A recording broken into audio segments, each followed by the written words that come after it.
The headaches just to shuffle what that looks like in terms of the key post down back. It's a real shame for the young man who is having a bright start to this match.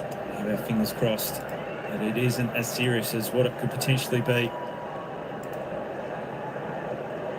Well, he's been a part of this intercepting backline that Carlton have done so well in the era as we restart play.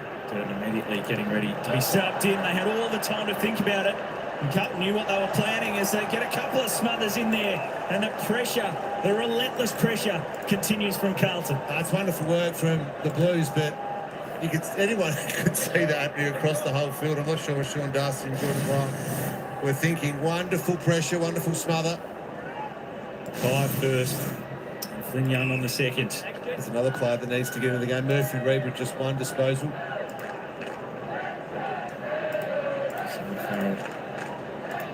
Looking around the boundary now. As ball goes long, the holding free kick will go the Dockers' way. It's another clearance, so they're just getting smashed inside, and you're right, Pav, it's physicality, bit of desire, I think. You see the double smother before it. That's about desire that Carlton have right now.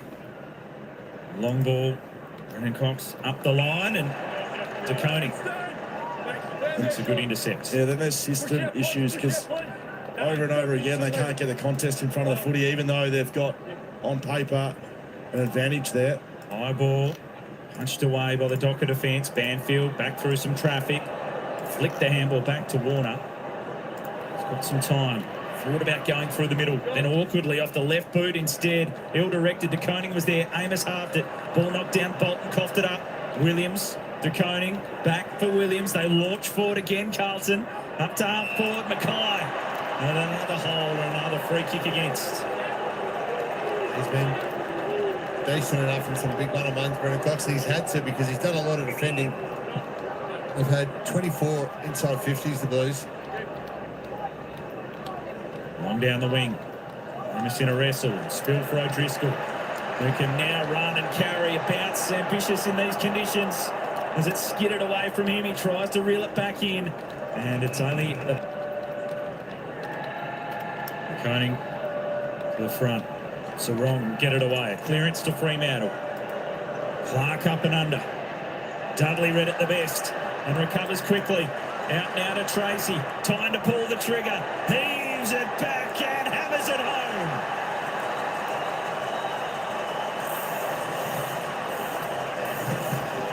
A moment of brilliance from Josh Tracy and Isaiah Dudley, the connection. But they get a clearance finally. They actually get inside their opponents. Caleb Sarong on this occasion was the one that fed it out. That's a quick kick and nothing pretty, but you know what, on a day like today, it's just a poor entry.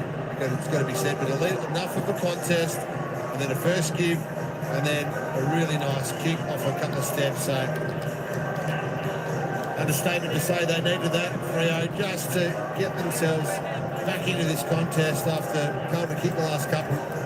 That's a great finish, isn't it? I know that's on the ground, but Noah Farrell seemingly for the rest of the day, that's going to leave them short in the back line. And with Amos, Tracy, Voss, and then Jackson or Darcy, if they're not both in the midfield like they are now, they're certainly tall in front of the ball. Marching back to 3 goals. Darcy in there. Brayshaw.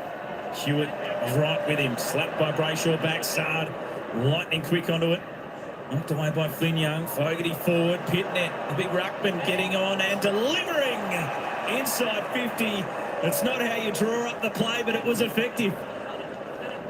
Pitnet, the ruckman, you're right, perhaps. I'm assuming that's what you're referring to, having him streaming out of the midfield, lacing out, leading forwards. I like it. And they got around him too. Bit of poise. It's a beautiful kick, and it's a great lead as well. As well as speaking about the other end with O'Driscoll, you want the forwards coming at the leg just like Zach Williams did. Zach Williams, the 18 goals this season, lines them up. Not too much of an angle. And Fremantle fought so hard for their goal. And Carlton just go bang out of the middle again and get the quick response. That's great work from the Blues. 2-1 out of the centre. I mean, it's a huge concern. I'm not sure how much more we can harp on what has been such a wonderful display from the Blues And then, what a kick from the ruckman. Well, it's an easy kick because the lead's straight at the foot. So that's the easiest kick in footy. It sort of leaves you a bit of room for error if you need to. You can just put it into the forward's path, and that one there, that's what you want, you know, whether you're a ruckman or not. What's wrong with ruckman? You two are going at ruckman, both you. How many times have you seen a ruckman do that? You can count on one hand, I reckon. Maybe two. I'm going to be team ruckman today. Maybe it should happen more often. I love ruckman, but they don't kick it that well. That's good. Perfect placement from Pitnet. The goal goes the way of the Blues. Zach Williams having a good run of recent form. They're back in the centre, margin back out to 24. Pitnet. The hit out down for Cripps. Fogarty attacking it well. Storming out from centre half forward. Brayshaw again coughed it up under that pressure. Evans, Hewitt dropped it out the back. Chapman, Jackson, Brayshaw again coughed up the handball. Evans goes back in to win it. They had options waiting. Hewitt, Cripps, storms his way through one. Trying to get through a second. Feeds it away to Motlop. Just not enough on the kick. They're almost through there again, Carlton. Yeah, their pressure's amazing. But, gee, Brayshaw and Jackson trying a bit of Hollywood sort of stuff out of the middle when there's that much pressure and it's wet and slippery. 11-1 from centre clearance. Long ball, Jai Amos. I actually think most of their midfield are doing that at the moment. Brayshaw's one. Swan hasn't had enough to be doing it. I don't think they're being predictable enough, Fremantle. Looks like the rain might be on the way again. Perhaps arriving at the half, but goals either way. Just in this little stretch towards the major break. It'll be crucial, perhaps, in determining the outcome. There's Haynes. Long ball. Chapman well positioned. Evans attacked it nicely. And found it at ground level. Just worked out of it. O'Driscoll tackled by Watt. You become a very average team very quickly if you're fumbling and you're not doing the simple things, basic things, predictable things. Then, yes, Carlton have been outstanding in this first half. They've finished their work off inside 450 as well, which has been their miss. But Freo, all it's there at the moment. Hewitt couldn't get a clearing kick forward. Driscoll jumping on top of it. Evans tackled. Well, you become a very good team when you put pressure on too. Yep. News from Carlton is that Harry O'Farrell, unfortunately, subbed out of the game with a knee strain, so Corey Durden comes into the match. Next calf as Jackson tackled, lost it, holding the ball. Didn't dispose of it correctly. Again, that pressure from the Blues. Being terrific. The pressure and the tackling. But then this will be 19th disposal of Cripps. Hewitt's had 24. Long ball forward. Pitnet in the air, couldn't take it. Hewitt. Tackled by Erasmus. Dudley couldn't get it on the boot. Spills back. Lord shoveled it up. Pitnet. Good hands in board. Couldn't find a Koning. Flynn Young shrugged a tackle. They're willing it forward, Carlton. Bounce was a tough one for Moyer. Evans onto it quickly. Brendan Cox a lunging tackle. And he saved the day for the Dockers. Yeah, without some of their defenders, Chapman, I think, has been pretty good. He's got himself into positions. Brendan Cox, desperation, and having to defend so much. So that's 28 inside 50s to 16. He's even a little sore after that contest. They're not working hard enough. Fremantle's midfield. Yep. Long ball out towards McDonald. And have the reach over Motlop, who then dragged him down, knowing that he was giving that away. I watched them leave that last stoppage, Freo's midfielders, and they were absolutely nowhere. Caleb Sarong's had just the 5 touches. He's turned. This has happened. Well, no, but it's happened too often this year. He's taggable. Yeah, and that's on Fremantle, not on Caleb Sarong. That's on both, I reckon. I agree it's the team approach. O'Meara to Erasmus, subbed into the game for Hayden Young at quarter time. He was out with injury. Dudley working hard down low over the top to Boss. Fremantle building. Boss stepped back through the traffic. He was trying to snap goalwards. Is there options inside? He's caught holding the ball. The Blues let him know about it. Desperate stuff. So this Carlton backline, not only are they doing it aerially, but now on the ground, you can't say it's a certain goal, but certainly a goal-saving tackle from Young. Lewis Young, a great effort. Now Erasmus is wrapped up. Neil Erasmus gets more of an opportunity today with Hayden Young subbed out at quarter time. Erasmus has now been subbed in 18 of his 35 games. Well, he's accustomed to when he gets an opportunity. He gets more of a crack at it today. Yeah, well, he's going to have to, you're right. Given Young's out, but given Sarong's having such little impact on this game, it then puts it solely at the hands of guys like Erasmus and Brayshaw to stand up. Just went past Sarong. Lord tried to get it forward. Erasmus, Clark, here is Sarong, buried in a tackle. It's a team approach to taking down Caleb Sarong, and a great chase by Motlop. Yeah, that is just desperation everywhere. You can just see the energy that Carlton are bringing defensively. And as Pav was saying, look at our poor side if you fumble here, but I just think you look like a great side if you bring this amount of pressure that Carlton is. Cowan from the wing. A chance for a late one here, the Blues. Pit net set up. The hands of Motlop, Jackson, Warner, Clark. High ball. Round the body trying to clear it. Voss! Going aerially again. He went for the big sit. He took it on the way down. And now Fremantle a chance as they go forward, but they cough it up to Wiedering. Took a good contested mark earlier, Pat Voss, and this is his latest attempt. Nice little sit. Set on Brennan Cox. All punched away, pit net. Evans. And a ball up. The rain's returned too, so we could be in for a pretty wet and windy second half. And the Blues have done all the work in the first half to set up a very handy lead at the break. The siren imminent. Let's have a look at this from Voss. Yeah, it's a nice one. Couple of good marks to Pat Voss in that first half, but the story is all about the Blues. The pressure has been phenomenal through the first two quarters. They led it by 18 at quarter time. It's a 24-point lead to Carlton at halftime.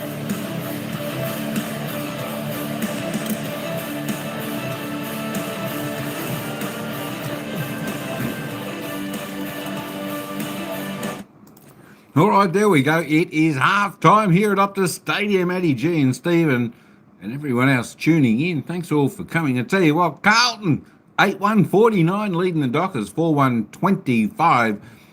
I suppose one good thing, they're both kicking straight. 12 goals, 2 in total to both sides. The Dockers could only manage 2 goals, 1 in that second term, 3 goals, 1 to the Blue Baggers. You've just got to wonder where was this type of play for Carlton throughout the season, and they're going to bring it in the fourth last game of the season and looking good. I tell you what, Freo, come on, you need to do something. Let's stick it on. Oh my gosh, I've got that around the wrong way. Anyway, there is the ladder. That's what is going to happen, Eddie G, with the live ladder. Fremantle down there in 8th position. What's going on? They need to win to jump up to 5th spot, but that's where Fremantle sit so far. They're just clinging on to 8th position. This is a must-win game, absolute must-win game for Freo. If we just have a look at the goal scorers so far, Josh Tracy, the only multiple there for the Freo Baggers. Not the Freo Baggers, the Flag Mantle, I should say. 2 goals for Josh Tracy. Paddy Voss, the prancing pony, he's got 1. Oscar McDonald also got 1. Only 3 goal scorers up until half-time for the Flag Mantle team. A little bit disappointing. They'll be looking for a few more options coming into the third and final quarter. Francis Evans has got 2 for the Blues. Zach Williams, Harry O'Farrell, Jesse Motlop, Ashton Moyer, and of course Lockie Fogarty, Black Acres singles to the Blues. Ball magnets, George Hewitt. Wowee. There we go. 25, the only one in the 20s. He's got 25. He is in for a monster day there for the Blues. 25 touches, 13 kicks, 12 handballs. He's had a mark, 4 tackles, 7 clearances. I tell you what, they need to stop him. And Paddy Cripps. Paddy's already up to 19, 5 clearances. Wowee. Good to see Luke Jackson, though. Tops the table for Fremantle. 17 touches. 12 hit-outs, 6 clearances, doing good. Jordan Clark, 15. Andy Brayshaw, come on, son. Let's go. You got to get Fremantle up and about, 15 touches. He's had 5 clearances, 3 tackles, though, so doing reasonably well. Then it is just a host, I say, of Carlton players. Cooper Lord, Tom De Koning with 12. Williams, 11. Akers, 10. There we go. Let's just roll down. Mark Pinai on 9. And, of course, next best way down there, Shy Bolton just on the 9. They're just not getting the hands on the ball. We're going to have a look at the team stats and just see if that is the case. Eddie G, the weekend for Freo was okay until right now. And now it's a night. I tell you what, we know how Carlton, finish off their game, so there's still hope for Fremantle yet. Don't give up, Fremantle supporters. You got to show some fight. That's why you're in the top 8. You got to show why you're there. You got to show why Carlton's sitting outside of the top 8. Team stats at the moment, just while we wait for the commentators. There we go. We'll be back to have a look at the team stats not too far away. We'll just roll on down to the commentators for a little bit of analysis on the opening half. AFL goal, and today it was Harry O'Farrell's moment. That was one of 8 goals for Carlton in this opening half. It has been a stunning start by the Blues. They lead Fremantle by 24 points. Unfortunately for Harry, he experienced the ecstasy and agony of being an athlete because he was subbed out of the game a little later on with a knee strain. But this has been a stunning result to digest, gents. What we're seeing from Fremantle and what we're seeing from the Blues, they have come to play. Well, the Carlton fans at home are thinking, where has this been all season, the pressure? And then, importantly, the execution in front of goal scorer has been outstanding. Yeah, it has. I've been impressed with everything they've done. The stoppage work, we knew they're a good clearance side, so we knew that coming in. But I think the opposite about their pressure this year. I think they're the worst pressure side this year. So what they've been able to do that in that regard, you just see when a side's on in that regard, smothers and chases and tackles and players high-fiving the little actions. Yeah, it's the effort and the intensity, isn't it? It's the attitude to come and turn up and play that way. But particularly how threatening they've been out of the centre square. Yeah, so they're 11-1, and so this is the huge advantage that they have right now. Here's Patrick Cripps. He goes to the contest here. Andy Brayshaw just gets caught up, and he's not having a great day, is Brayshaw, and then he goes to the ball. Cripps follows his work up, kicks it front and square. Deep to the forward line for a front square. And then just the effort here from Fremantle's defence, not where they should be. It's a ground ball win, which has been another stat that's in the favour of the Blues right now. So that happened 11 times in the first half, and it's a huge concern right now for the Dockers. That's the stunning stat, and that's the one that's surely being spoken about right now in the Fremantle change room, Scully. 11-1 out of a set of clearance. Yeah, and the inside 50 tackle count as well. I think it was 6-0 or 8-0. Just like that to me just talks about effort and energy that you bring defensively. And it's amazing what your team looks like when you can do that and you can execute that as a side. Not just a couple of blokes doing it, not just one or two of your senior midfielders, but everyone in this Carlton footy side right now is committing to the defensive effort, and it makes them look like a really good side. How damning is this for Fremantle at the moment? They've got the chance, though, to turn it around in the second half. But right now, given what's at stake, Pav, a push for the finals. Yeah, it's a huge, the next half of football. We know what happened last year where they were in a finals position before losing the last 4 matches. And so right now in that change room, they'll be talking about the process. They'll be talking about how we actually get back in this game. But we all externally know how important this match is ahead of matches against the likes of Brisbane, the Bulldogs on the run home. This is a crucial one that they have to get right done. And to improve, it has to start in the contest and start in the midfield. It's wet, it's slippery, it's about getting down and dirty this afternoon. Yeah, it is. Should just mention again, Hayden Young. That's about as bad a result for Freo. Definitely for Hayden Young, clearly, but a soft tissue injury early in the game to someone that's had so many soft tissue injuries and issues throughout his career, so close to finals. I couldn't have written a worse result for Freo in that regard. Yeah, you feel for him, don't you? Only 6 games played this season due to those hamstring issues, and now has a groin issue to attend to. We're off to a quick break. We will check in with David Zeta when we return. These kids don't mind the conditions, do they? Our little nab Oz kickers, they are loving life. I'm not sure if you two are. You want to get back up to that commentary box, but these kids are loving their little moments out on Optus Stadium.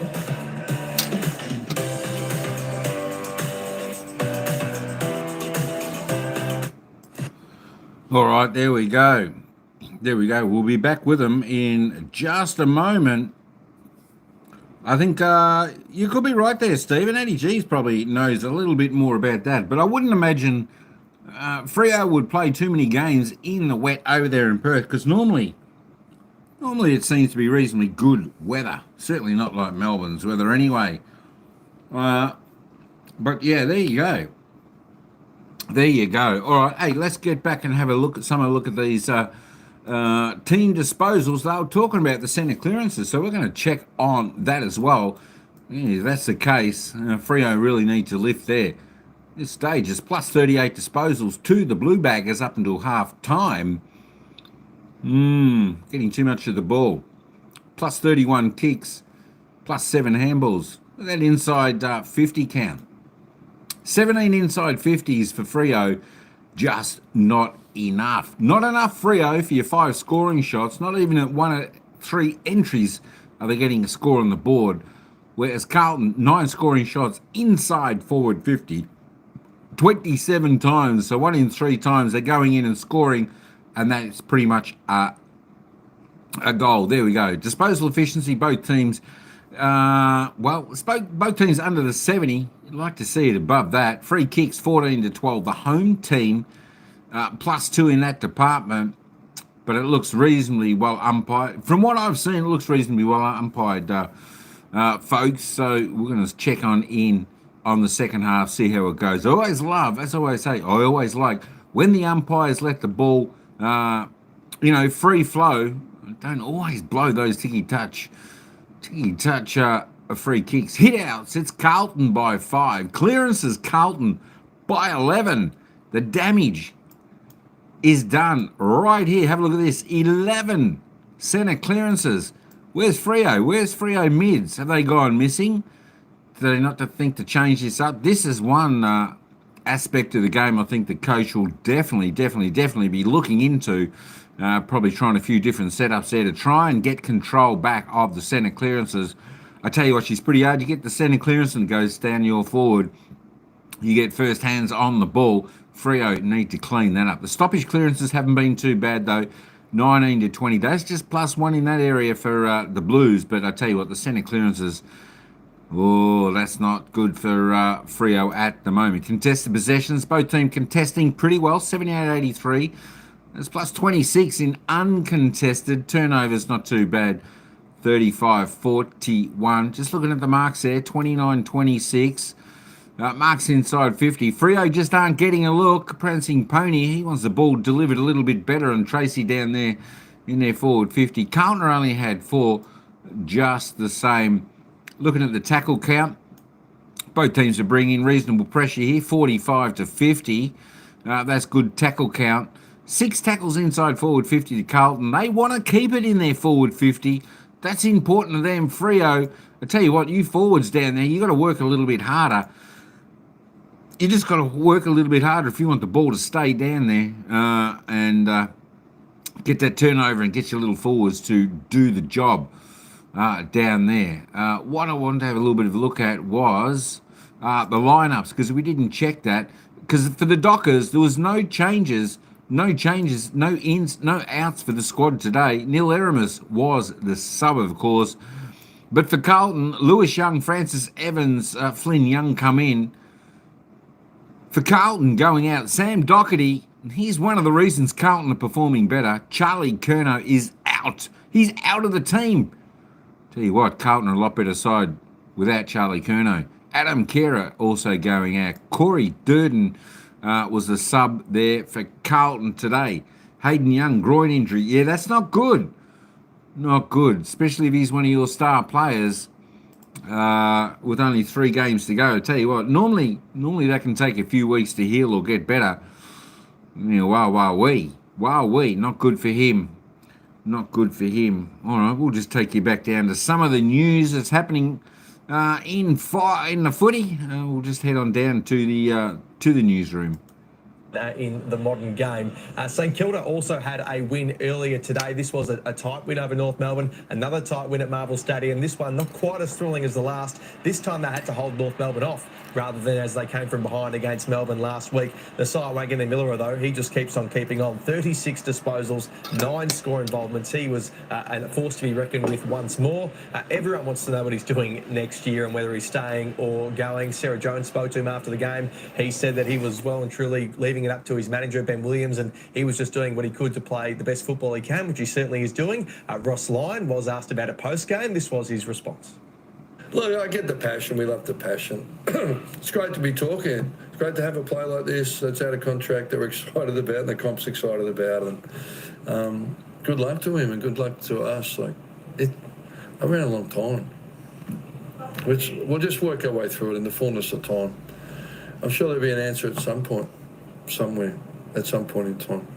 So somewhere, at some point in time, we'll get an answer on the side. Wanganeen Miller's future captain. For Saints fans, they're hoping that it is that he's staying. Thank you, Seats. What can you say, really? And they're just going to be copy questions non-stop. We will give you an answer at some point, at some time. Someone will do it. That's brilliant from Ross. Hey, you know what we're looking forward to tonight is Bounce. Big episode coming up. Well, one of my favourite segments on there is the Golden Fist. So I'm very much looking forward to seeing what they're doing with the Golden Fist. Are you hearing there's big things with the Golden Fist tonight? I think there's maybe a level or two it could step up towards rewarding the people. A little bit of feedback from Scully. We're also looking forward to the Yesterday's Heroes Challenge that's coming up tonight on Bounce.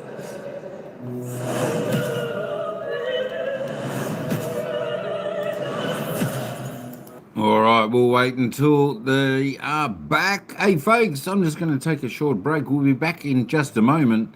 We're only 5 minutes away from the bounce of the ball for the second half, kicking off the third quarter. Stay tuned.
second half, and Blues fans will be loving what they're seeing through the first half. A 24-point lead it is at the major break. Matthew Pavlich for Fremantle, though, it's a bit of a tale that we've seen at times this season, where if you can stop the Dockers in the midfield, if you can beat them up at the clearances, goes a long way to taking them down.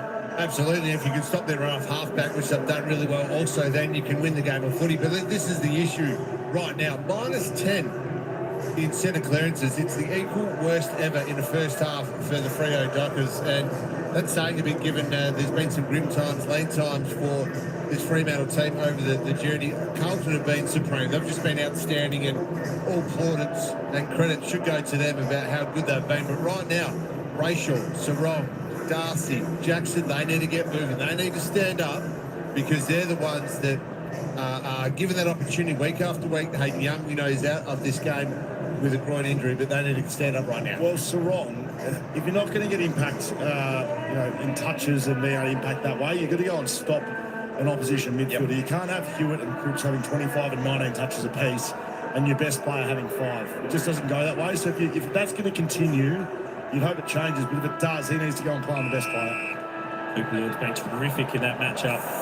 As we get underway, 24-point lead to Carlton. Third quarter begins. Optus Stadium, round 21. Pitnet in there, and again out of the middle, just too easy as Cripps ran away from Jackson. Sent it inside 50, but McDonald chops it off.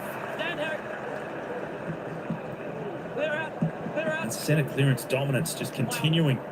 Yeah, and if it keeps that way, then the Blues are going to run away by a big margin. Up the line they go. Pitnet knocked it down. Carroll punched into it. Brayshaw protected the footy, allowed Bolton onto it. And now Ryan, just a dump kick forward. Cowan, the only one there. And how many times have we seen that today, where there's been enough pressure on the ball? Fremantle a bit wasteful with it. They're going by foot, just over 60%, and Carlton in the right position. 11 intercepts today, Carlton. They're getting in the right spots, but the pressure's helping them as well. Saad with the footy. Now Wiedering.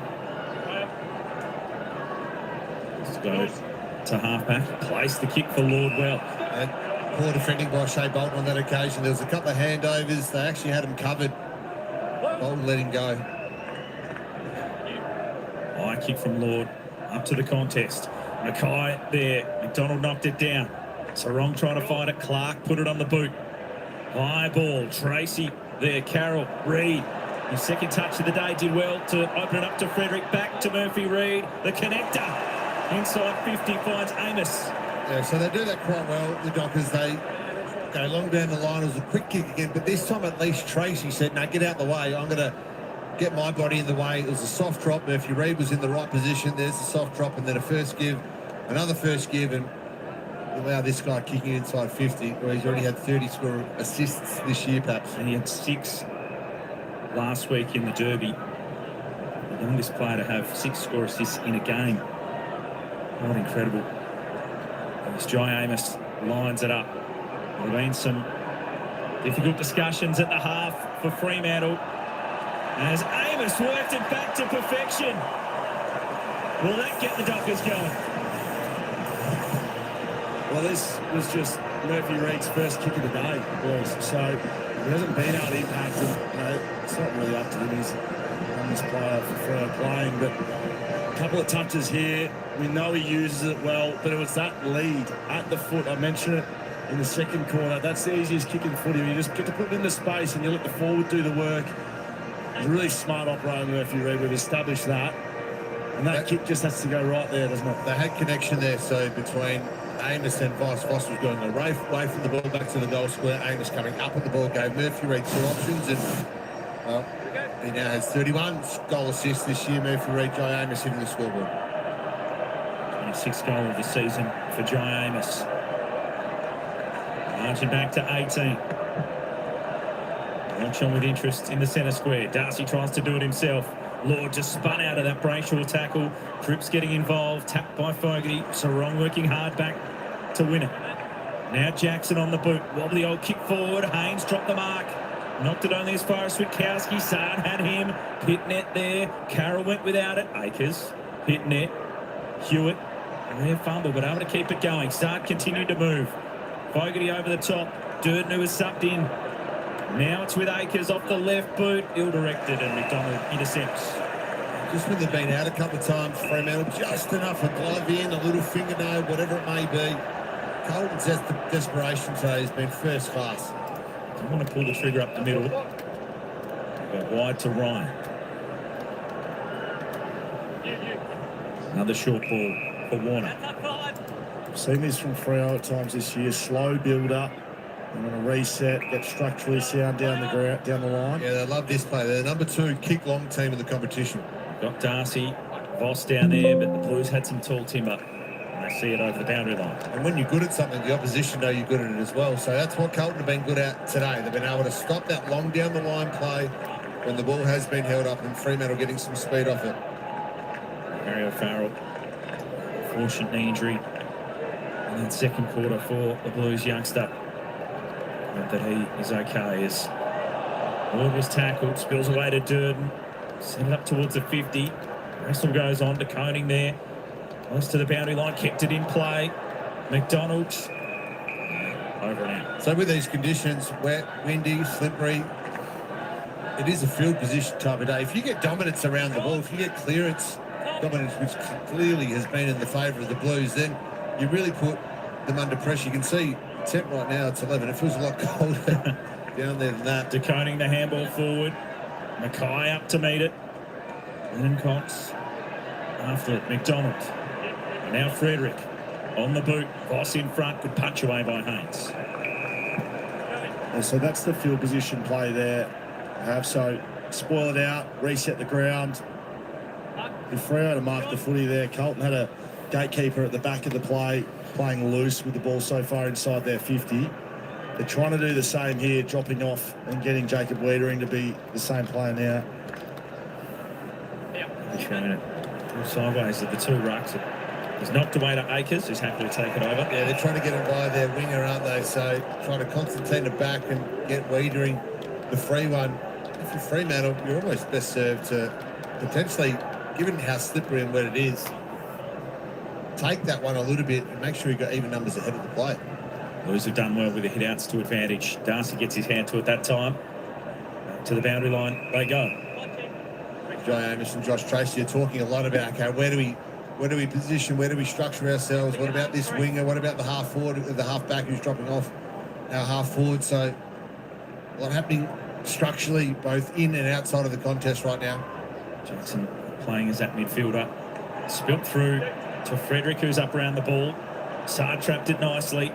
Haynes down low, got it going. Akers forward. Durden trying to control it, skids past them. So the reason they got the outnumber is what we're talking about. They're getting a loose ball on the footy by the fat side winger coming and playing on a forward, and then the defenders are able to manipulate a free because they know the ball's not getting switched. So you've either, as Freo, got to switch the footy and start using it, or you're going outnumber and equalise in front of the footy. Darcy got it back to Clark. Get off a step, just a pressured kick high.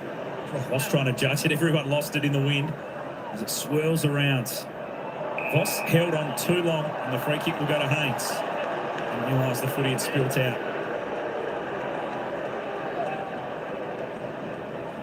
Carroll. Control kick, trips, nudge Jackson under it. Took a nice mark, and now he can send the Blues inside 50. Mackay on the stretch. Good punch away, McDonald. Darcy has to get it clear. Didn't dispose of it correctly. Holding the ball. I didn't think that was going to be paid. We've seen these ones with no prior, so you know that doesn't have to be preemptive to pay holding the ball. I think if he holds on to this, it's a ball up, but because it spills out with the ball free, single arm, when the umpire sees that, we've seen it all. Last few weeks, they just ping him cold there. That's on the ball. That's consistent with what's been paid across the year. Aaron Mackay, just seen back, playing. Fully hits that one across the face of goal, though. Missed opportunity there for the Blues. So the clearance battle to begin this quarter. Fremantle 4, Carlton 2, so at least they're getting their hands on a bit of first position stuff. Ryan's on kick. Target was Darcy. Wiedering Tracy tries to wrench it out of there with strength. Just trying to keep the footy moving. Murphy Reid over the top. Cowan tackled by O'Meara. Very much an arm wrestle to begin this third term. Yeah, when you're a Carlton defender, you talk about that structural element that's happening with the winger dropping back. You're loving it because there's just so much heat around the ball from the Blues midfield. There's nothing clean for Freo. Darcy's hit out. Reid. O'Meara. Gained some territory. Tumbles boundary side. Tracy had to touch it before it went over. He worked hard to stop it being insufficient intent. Just another example of it. O'Meara just has to grab that one forward. It's actually not a bad play. Get a little bit more territory from O'Meara on that occasion. It's on your half-forward flank. Tracy didn't get to it. Would have been a free kick to the Blues. Ball tapped down. Here goes Sarong. Getting busy. A handball over the top. Chapman, the soccer was inadvertent, but it was effective. He got it inside 50. Trying to get it onto O'Driscoll. Now Dudley in there. Erasmus, arms clear. Needed some help. Back to Clark. On his boot. I kicked it in the back of Chapman. It's been that sort of day for the Dockers. O'Driscoll to Bolton. Hasn't seen much of it. Trying to produce his bit of magic as it's marked on the line. Well, the push will be paid. Jackson will get the free.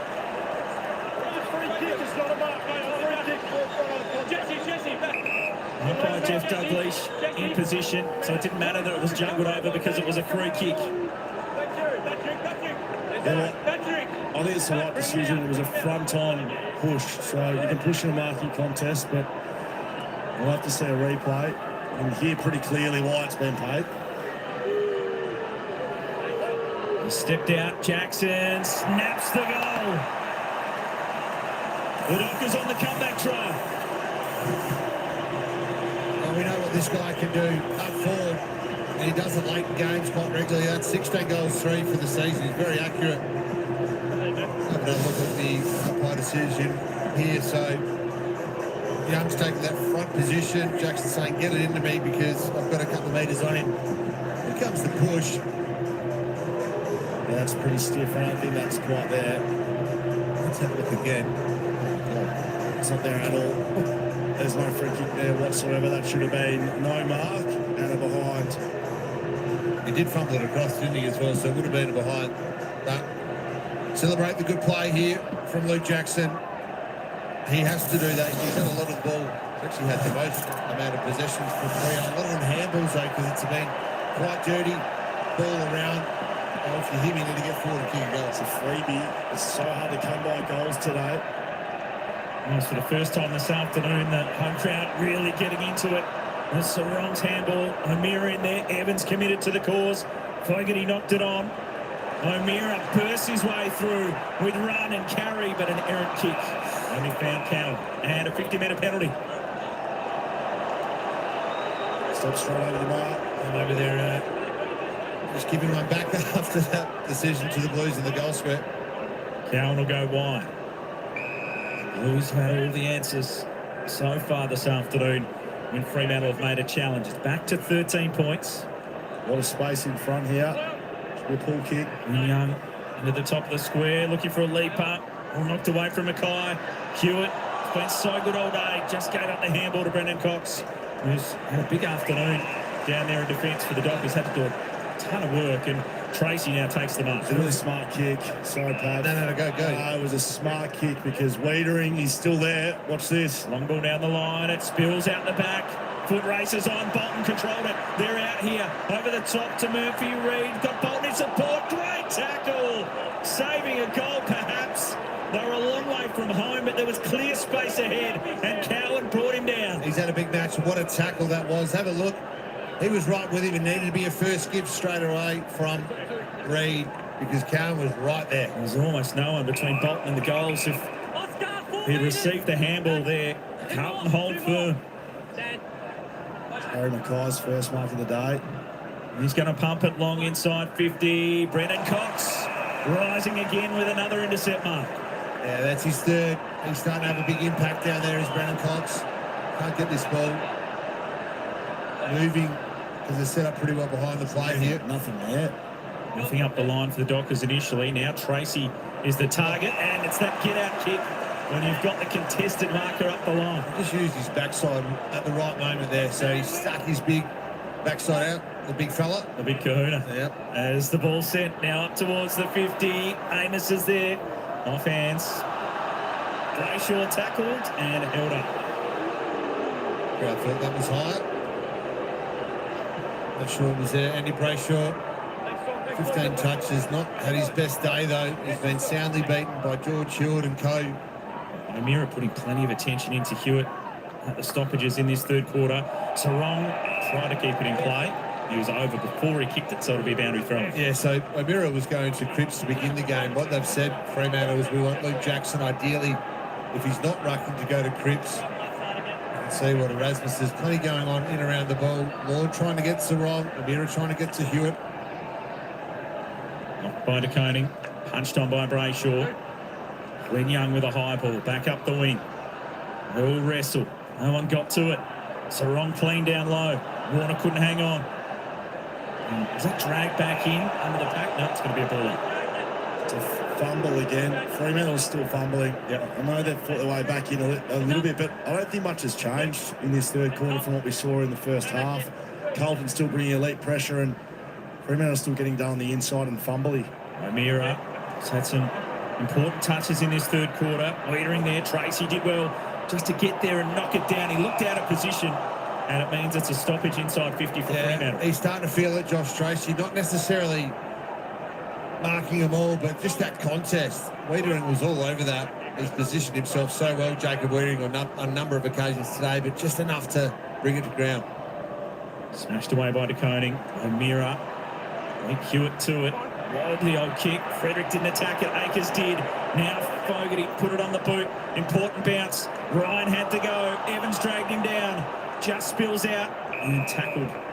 And another stoppage. It's a big contest there from Luke Ryan and then Brendan Cox. Carlton had outnumbered at the contest there. They've gone +6 at clearance for this quarter, so they have turned the tables inside.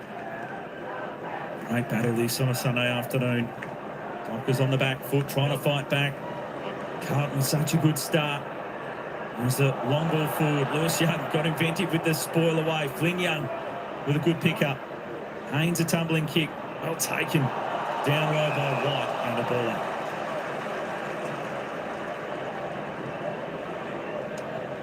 Still +10 inside 50s, the Blues, and glimpses though in this third term, they're just getting inside, they're getting to a better position.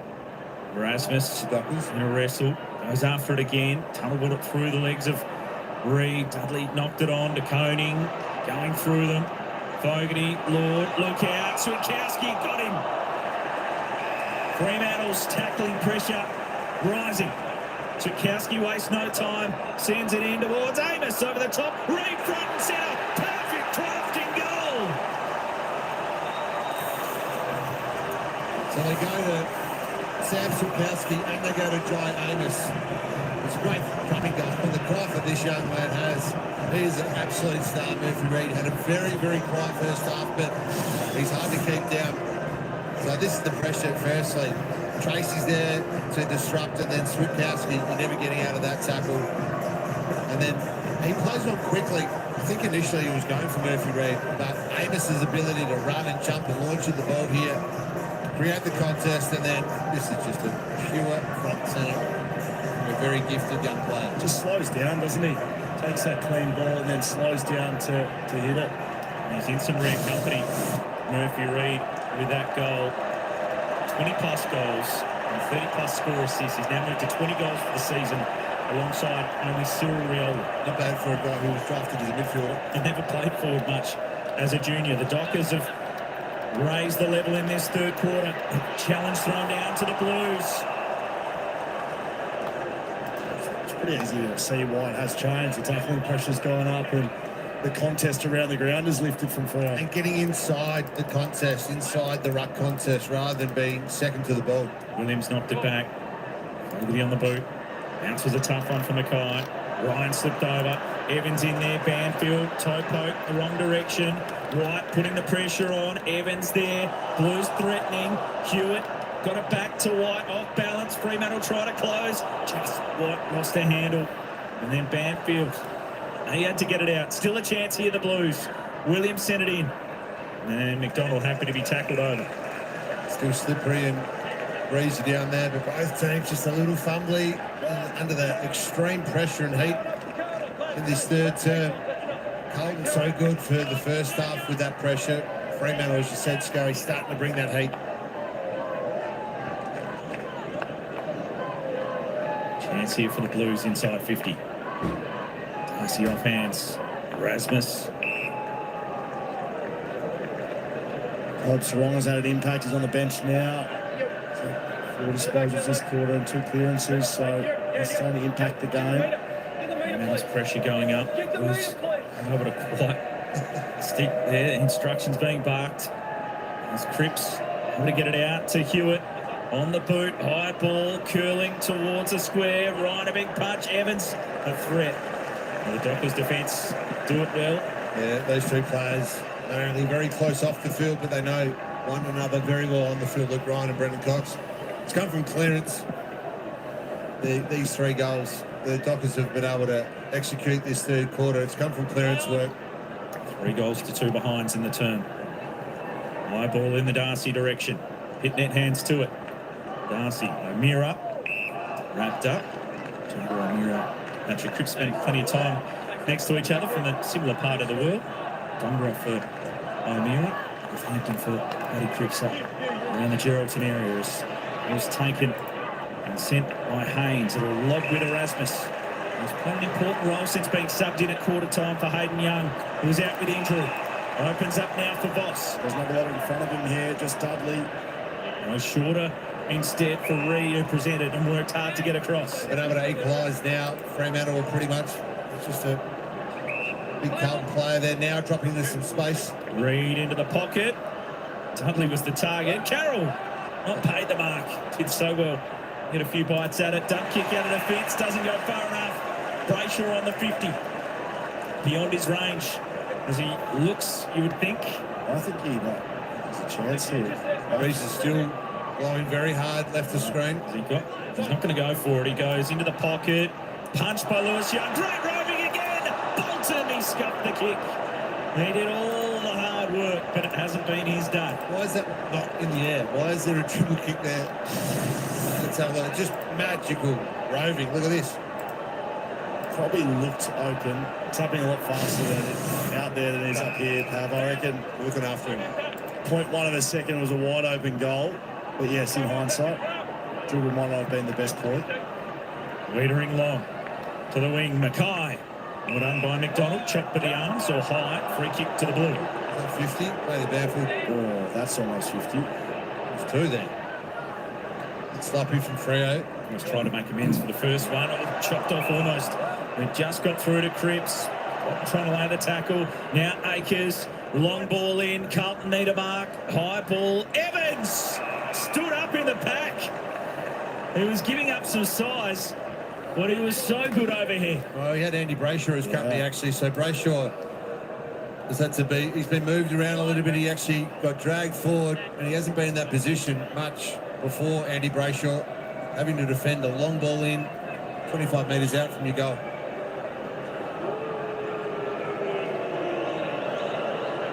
Francis Evans, a late pickup this season for the Blues. Has been effective at times. He's doubled his goal tally for the season so far today. 2 in the first quarter, but couldn't quite convert there. That was a much needed one for Carlton, just to hold Freo at arm's length. They've been very accurate today. 8-3, 8-4 now. Both teams actually pretty good considering the conditions. That was a crucial one though. Line drives, he's trying to find Brendan Cox, chopped off by Williams. Repeat entry here for Carlton. Into the pocket for Mackay. Tacked it well. And from the pocket, he could try to work the angles. He's starting to have a bit of an impact, isn't he?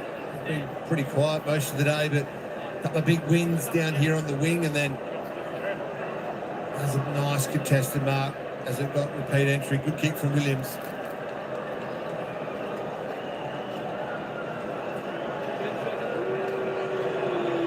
Tough kick. Harry Mackay from the pocket. The degree of difficulty is tough. The execution is exceptional. How about the finish from Big Harry Mackay? Well, it was great, wasn't it? He weighed up whether he was going to play on, and then I think he was thinking a little bit about banana, but thought, no, I'm going to go back and kick this set shot routine. We know he snaps from a few different places as well. Left footer on this side of the ground is difficult. Luke Ryan coming back with the fight. Chapman needed to go with Mackay there. You can't sag off just because there's a player in front of you. He just had a brief delay, couldn't get there. Has to go and kill that contest, but doesn't. And that is as good of a set shot as you will see. Left footer, that side of the ground. Justin Longmuir not happy with it at all. Huge goal to Harry Mackay.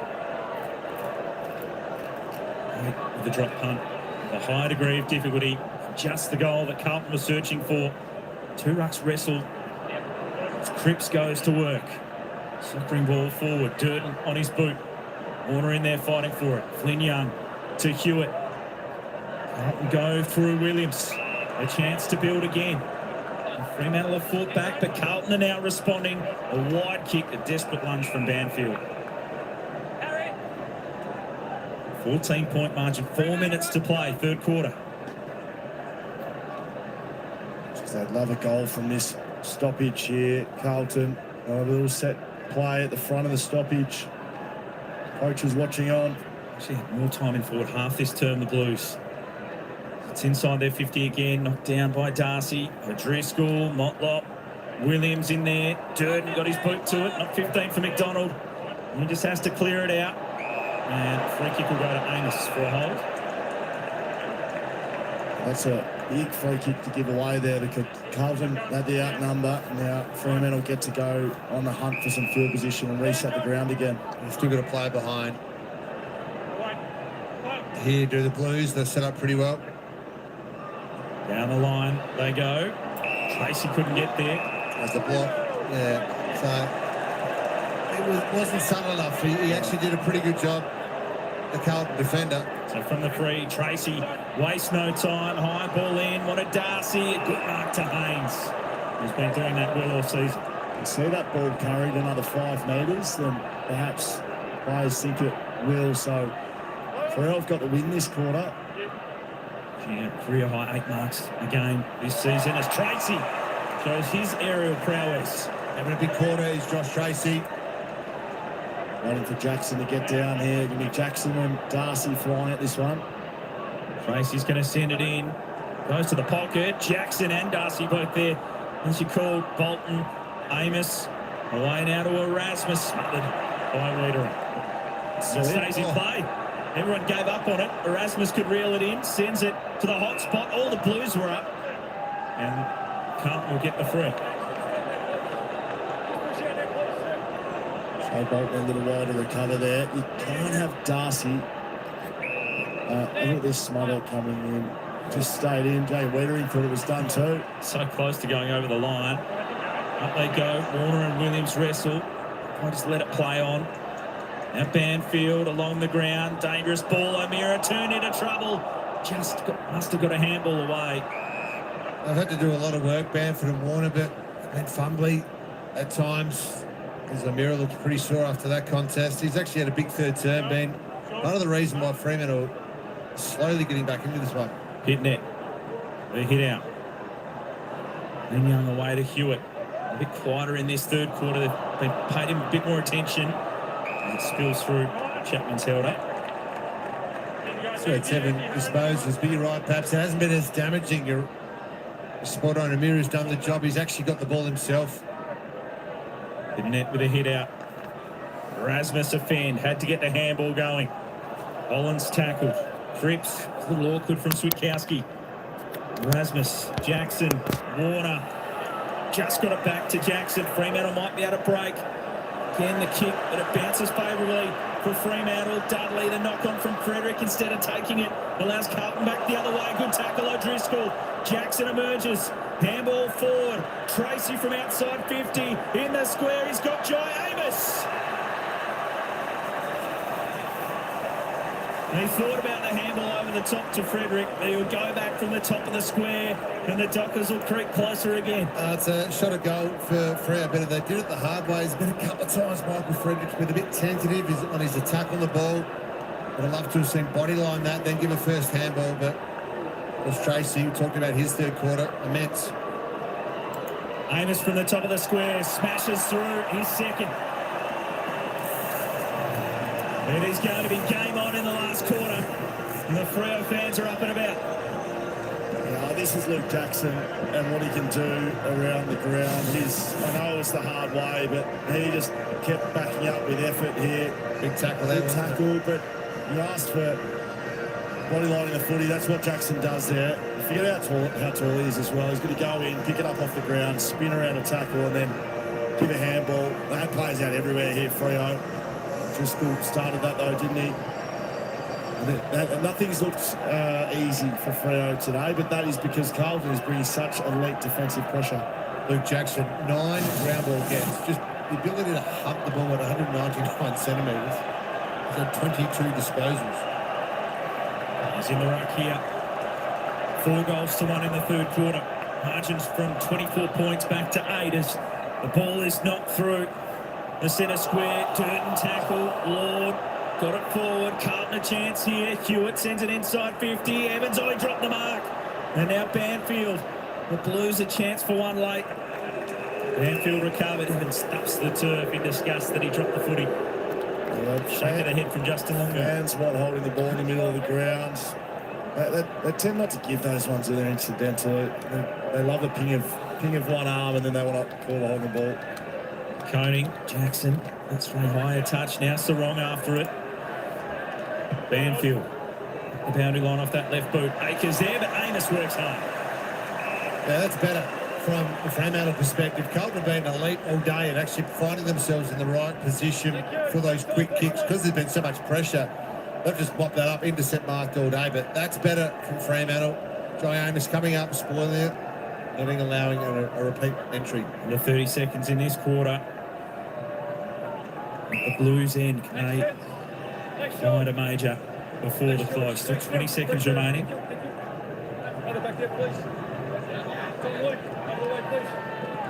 Jackson to Koning. Jackson, they hit out down to Koning.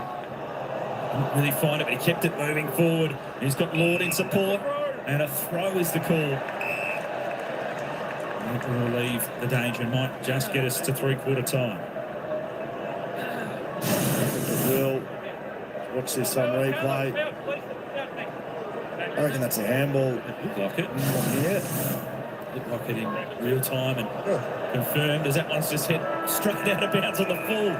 Maybe he knew the siren was about to sound. He just kicked it the touch to end the quarter.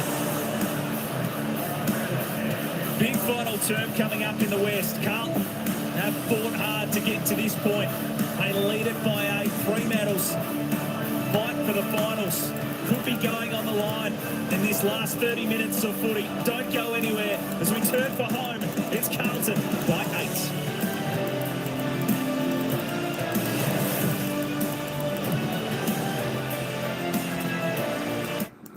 And it's a final quarter comeback they need, Eddie G. Another fourth quarter comeback. I tell you what, not always good when you're trailing. You need to come back and fight all the time. You've got to jump out of the gates and get rolling fast. But certainly Carlton are playing pretty good today. They were reasonably good in that third term as well.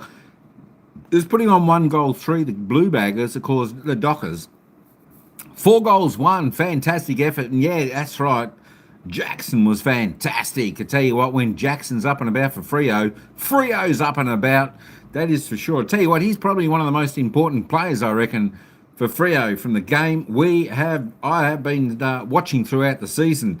Here we go, another home game deficit at three-quarter time. Oh, my God.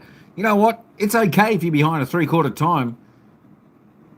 As long as you're in front when the siren goes. That's the time you've got to be in front. My gosh, I tell you what, I thought I was low bat. I was down to 4%. Quickly had to put the charge in. Luckily, we're still going. 9-4, 58. The Blue Baggers, 8-2, 50. The Dockers. Tell you what, the Dockers looked like they were starting to come. They kicked 1, 2, 3. Looked like they were going to roll. And then, I don't know, Bolton does a couple of crazy things. And then there was a good chase down tackle by one of the Carlton players. Bolton would have been out and running in for another goal. But I tell you what, this is going to be the quarter. I tell you what, we say it sometimes, Addy, but this is a season-defining quarter for Fremantle. This is the quarter, I feel, that'll either see Fremantle in the finals this year or out of the finals this year. That's how big this quarter is. Hey, let's have a look at the goal scorers up until three-quarter time. Josh Tracy still leads the way on 2 for the Dockers with Jaya Miss. Paddy the Prancing Horse Voss, he's got 1 with Murphy Reid. Oscar McDonald, Luke Jackson's got 1 also. For the Blues, Francis Evan, he's the only one with 2. Zach Williams has got 1. O'Farrell, Motlop, Moyer, Mackay kicked a ripper from the boundary on his opposite side. That was a ring-a-ding-ding goal from Harry Mackay. Lucky Fogarty, Black Acres also has a goal. I think this decides if we make the 8. I think so too. As I said, I think he got a couple of. I think didn't they say he got? Didn't they say you got the Bulldogs and Brisbane still to play? I'm not 100%. I'll have to check and see who's your next game. George Hewitt, 33. Tell you what, there's some big numbers for a few players. George Hewitt, 33. Paddy Cripps, 27. Yeah, it'd be nice to close them off a little bit. Luke Jackson, there we go, the big man. He's on 22. 22, 17 hit-outs, 7 clearances, and a sausage roll, if you don't mind, umpire. He is on fire for Freo. Jordan Clark on 22. Brayshaw, come on. Tell you what, need a big quarter from Brayshaw there on 18. 7 clearances, but we need him to have a little bit more of an impact. And you got a handful of Blues. And then comes down to Shy Bolton on 14. Sometimes Bolton does the look at me type of stuff instead of just doing the basic stuff. Right. No, always have to be the showman out there, Bolts. Just get the job done. All right, there's a look at your top. Hey, just look at that ladder again for the good folk out there. Freo, they are 0.5% now behind GWS Giants on the ladder between 7th and 8th. That's annoying. That is annoying. And with the margin here at 8 points, I think if the Dockers win by maybe 3 goals, they'll probably jump back up above GWS Giants. Of course, they won't jump up above Hawthorn, but they will jump up against the Giants, and that's important. That's important. Football game charts. Hey, Werner Haas, how you doing? What's going on? Oh boy, so it is super duper close. That's why percentage is so important. And when you're leading, you've got to put the other side away. Continue to press. Don't take your foot off the gas. All right, Dockers, this is your moment to shine. Can you do it? Are you worthy of a place in the top 8? We'll soon find out. Let's head on back down to the ground for the final quarter action. Where it's the Blues by 8 points. They've been so brave all day, and their pressure and their hunt around the ball has been just first class. But the question mark is this man, Luke Jackson, about to take the game away from them? Well, I mean, he's going to have to get them over the line, let alone take it away from them. Carlton have got it to lose here, and Freo have got to go and win it, which we know they've been able to do this year. They've been able to stand up in last quarters, which was not a pattern for them. What about those numbers? 18 contested possessions, 7 clearances, a goal. He is some type of player. Starting on ball to start this one, so it's Sarong, Brayshaw and Jackson versus Hewitt, Cripps and Ward with the tag. Jackson-Cripps matchup is so fascinating to watch. Huge final term to get underway. Optus Stadium, the final game of round 21. As we're bounced in the middle. Pit net for Carlton. We'll just claim it and we'll go again. So Sukowski comes up, so too Fogarty. Numbers everywhere here. Pit net with a hold. And the free kick goes the Doku way. The Muse look from the Blues ruckman as Darcy just heaves it high. Inside 50, they jostle, they wrestle. Lewis Young knocked it down. Frederick, Tracy, Switkowski heard the voice. Bolton with the opportunity. The sidestep, and he lost a handle. Back to Banfield. A measured kick. Switkowski. So it's really good. First give. from Fremantle as Michael Voss gets back to the box wondering what happened. Often a bit of a wait and journey from downstairs here at Optus Stadium back to the coach's box, but good composure here from Bailey Banfield.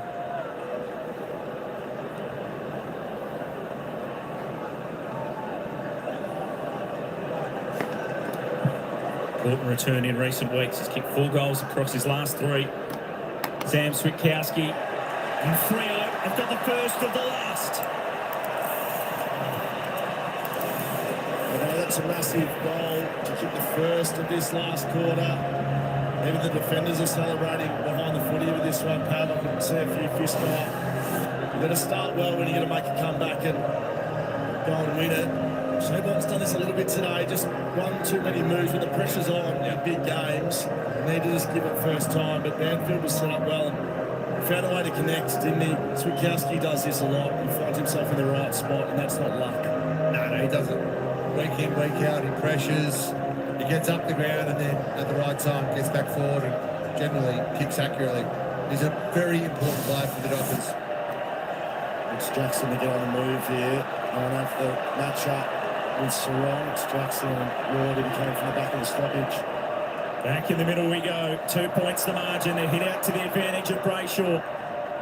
Jackson crunched from behind. Fogarty, terrific tackle. They're not rewarded. Sarong took them on and burst clear. He thumps it up towards the 50. Murphy Reid trying to mark one-handed. Carroll played it well. Cowan held up. Well played by both teams on that occasion. They looked like they were out. Wonderful tackle from Fogarty, and then Sarong. Strong, yeah. Attacked by Pitnet. Lord, Sarong made the tackle. Hewitt got it going. It bounced off Cripps. Switkowski. The mindset is get it going forward at all costs. You can see Sarong, Brayshaw, tap on, knock on. Out by the rucks. Hewitt. A shoe to it. It spills through for Clark. And now Frederick. Fremantle started brighter in this final term. Long ball goes in. Punched by Haynes. Can mark it. Gee, that's well done. And he's done it for all of his career. Read the ball well, intercept mark well, but that's a wonderful effort. Sard and a defence being hunted by Josh Tracy.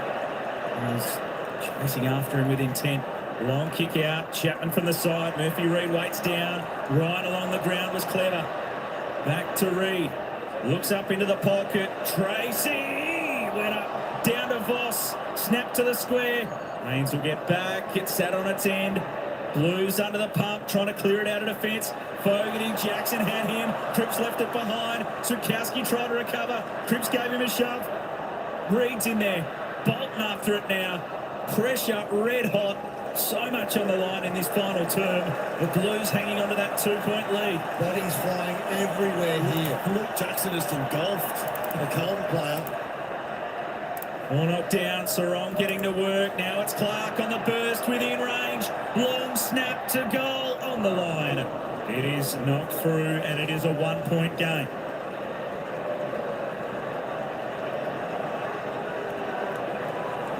Fremantle have not led. The Blues are up by as much as 24. Justin Longmuir looking on with interest. Difference between sitting 8th and 5th. 1 point for Fremantle. Durden able to extract it. And Carlton find a way to respond. They're being challenged. Fogarty in and under O'Driscoll to tackle from Mackay. Yeah, both teams. Their tackle pressure today.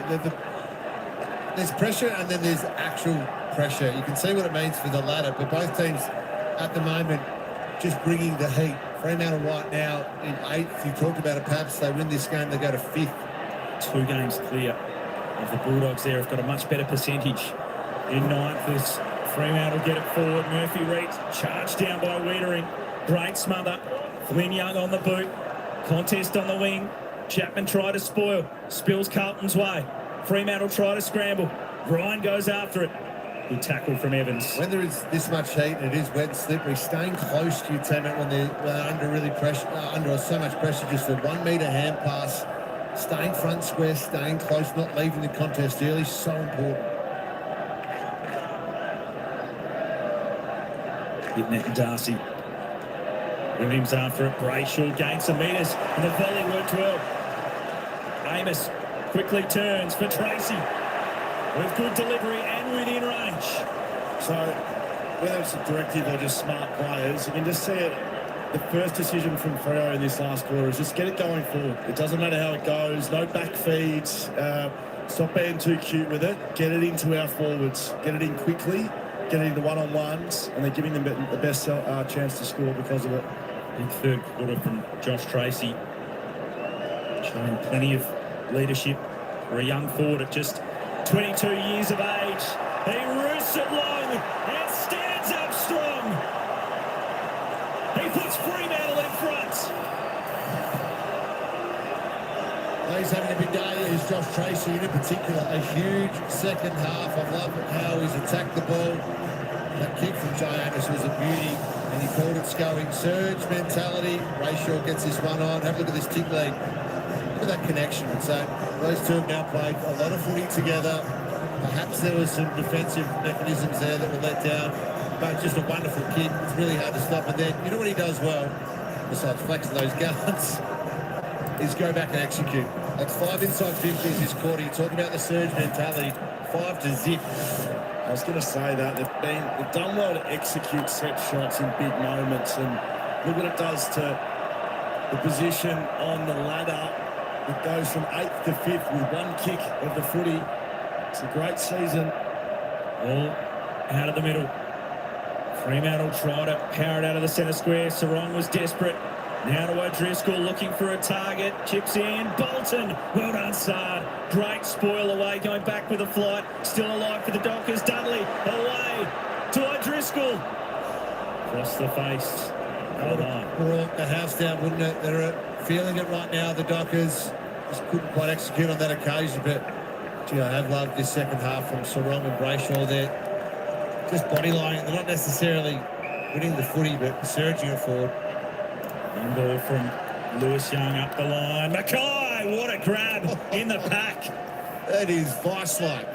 Wonderful pair of hands. He's had a big second term. Second half, should I say. He stepped off his line and then he's stuffed the kick, and then it's taken by Tracy with a high ball in. Murphy Reid trying to get to work again. Leadering Cowan. Such a good mark from Mackay. He'll get another opportunity at it. Just a bit of a moment then, didn't he? Just to stay composed. Go long this time. He struggled for territory in this fourth quarter to begin with. As Lord away, they're so brilliant early on in this game, the Blues.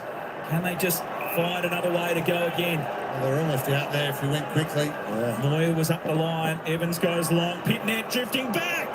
The big ruck's got it. A couple of bites. And Pitnet, he's certainly within range. We know he can go a barrel, but he can go back here and try to steady and level things up. Yeah, wonderful mark. Got into a dangerous position. Darcy just trailing behind play. And ball away to Mackay, and that slides off the boot. And out of bounds on the full. Wasted one from the Blues. I hate that. If you're going to come around the handball receive, which is fine, you cannot do that. It is just a team killer. Got to execute if you're going to put yourself in that position. Darcy just got it out. Brayshaw. Evans with a good tackle. Now Durden. Sarong in and under. Working hard, getting the kick forward, but just a dump kick. Lewis Young, who's called to play, and Jackson can go after him. He wasn't aware of it. The pressure comes. The Blues invited it on themselves. Young down there, Jackson too, but they work it out. And now Weitering, he drops the footy.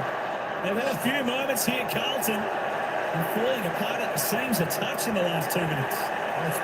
And that's been paid to look. That shouldn't be the case. It was, I think, a skill error.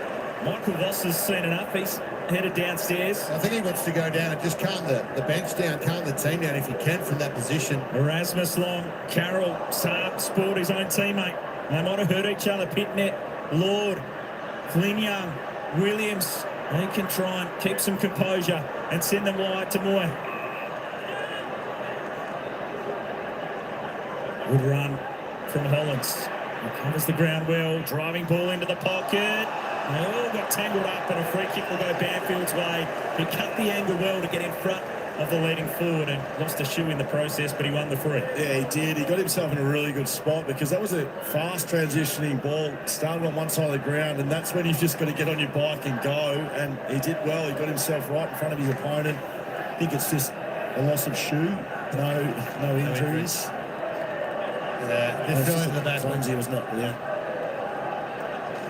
Power running though from Hollands was just brilliant because they need some of that. They need to you're going to keep attacking the game if you're Carlton. They've done so well for 3 quarters. Wait for him to tie up his shoes before I get back underway. Long ball down the line. Didn't double not either. There's the ball's on the wing, taken by Pitnet. Sends it up towards Clark. There's a nudge there on Motlop. Mark Pay to the docker. They must have young children, perhaps. Thinking about double knots. Yeah, Luke Swoop pulled. Shoestring. Bunny ears. All sent long. Up the wing. Tracy attacked it. And all the way Flynn Young. Hollands. Just through the fingertips of Jackson. Lord. Now to Lewis Young. Handball through the middle. We'll get Williams going. Over the top to Durden. Good build up here. The Blues. Moyer. They just had a good couple of minutes here, Carlton, and how important is this kick for them to arrest the momentum that has been in the Dockers' favour to begin this last term? Massive kick.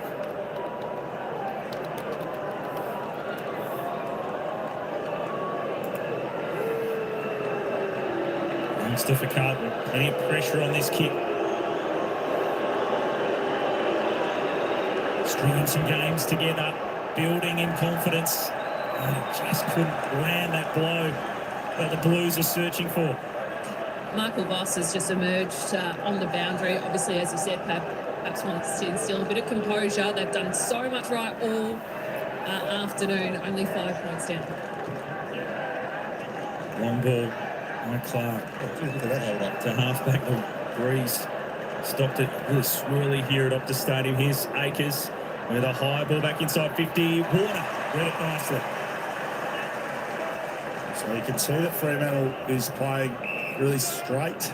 Warner didn't look at all to the other side of the ground as we look up across the ground. He's going to pull this to boundary side. Excuse me. Ball goes long. Venus after the footy. Over and out. So 11 minutes to go. Leo by 5.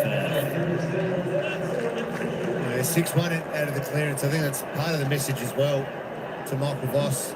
So from Michael Voss to his midfield. Jackson, Erasmus, Sarong. They build from the wing. Long ball in. It's out the back for Voss, who was waiting for it. Lewis Young knocked it down. Tracy has played a huge second half. Out into the path of Dudley. Brings the crowd to their feet and extends the lead for the Dockers. Brilliant work from Josh Tracy again, taking bow. So too Isaiah Dudley having a bit of a laugh about Voss's positioning, but it's 7-1 from clearance. Again, inside, they've been able to really turn the tables on this Carlton team in this second half, and particularly to begin this last quarter. Tracy, though, in the right place, gives a wonderful handball. Interesting finish from Dudley. Had to go through a couple of legs. He knew what he was doing there. So Michael Voss on the bench. He's had a word to his skipper, Patrick Cripps, who's just emerged from the bench. He's back out in the middle. Let's see what the skipper can do. Well, it'll all be about the stoppages. They've had 7-1 in favour of Fremantle. They've kicked 5 shots, 3 goals too. So it's been a stoppage dominance from the Dockers. Some pretty clear messaging from Michael Voss there. Some instruction to be sent out into the middle. Jackson and DeConing go at it. High tackle. Free kick goes to Lord. Advantage when most of them had stopped. Goes to DeConing inside 50. Brendan Cox knocked it down. Mackay is there. A little back heel was clever. Good teamwork there from the Blues, but they can't again land that killer blow. Well, Michael Voss's message worked. They got a centre clearance and looked like a golden opportunity, didn't it? Couldn't quite execute. Carlton have got a pretty significant breeze blowing their end of the ground, so they want to take that on when they can. DeConing You sit down, Cripps. Back to DeConing. Hooking ball. Sideways. Trapped by White. Fogarty. He goes. Little skew off the side of the boot. 2. Taken by Motlop. Roving it nicely. Smothered down by Chapman. Allows Fremantle to pounce. Brayshaw to Warner. With run and carry. And a driving kick towards Dudley, but missed the target. Wiedering will charge back the other way. He couldn't get past Voss. Yes, he did. He was almost run down. The strength that Patrick Voss held him up for a second. Carroll on the boot. Carlton just lifting here. Hollands, Warner, what a smother. Desperation, and it stays in play. Brayshaw. He bangs it on the boot. Lewis Young takes a terrific mark. We're seeing some great individual efforts in this final Oh, two. yeah, the smother, the contested mark, the tackles. It just hasn't gone out of play, so we can admire it for too long. Here is a look at Warner's diving smother. Cripps in there fighting for it. Hewitt taken high. No. Waved away.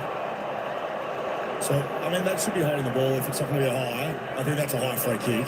But if it's not, it's holding the ball, isn't it? That's prior. Yep, don't disagree. There's a fair bit going on. The umpire wants the ball. George Hewitt wants to go at a mirror.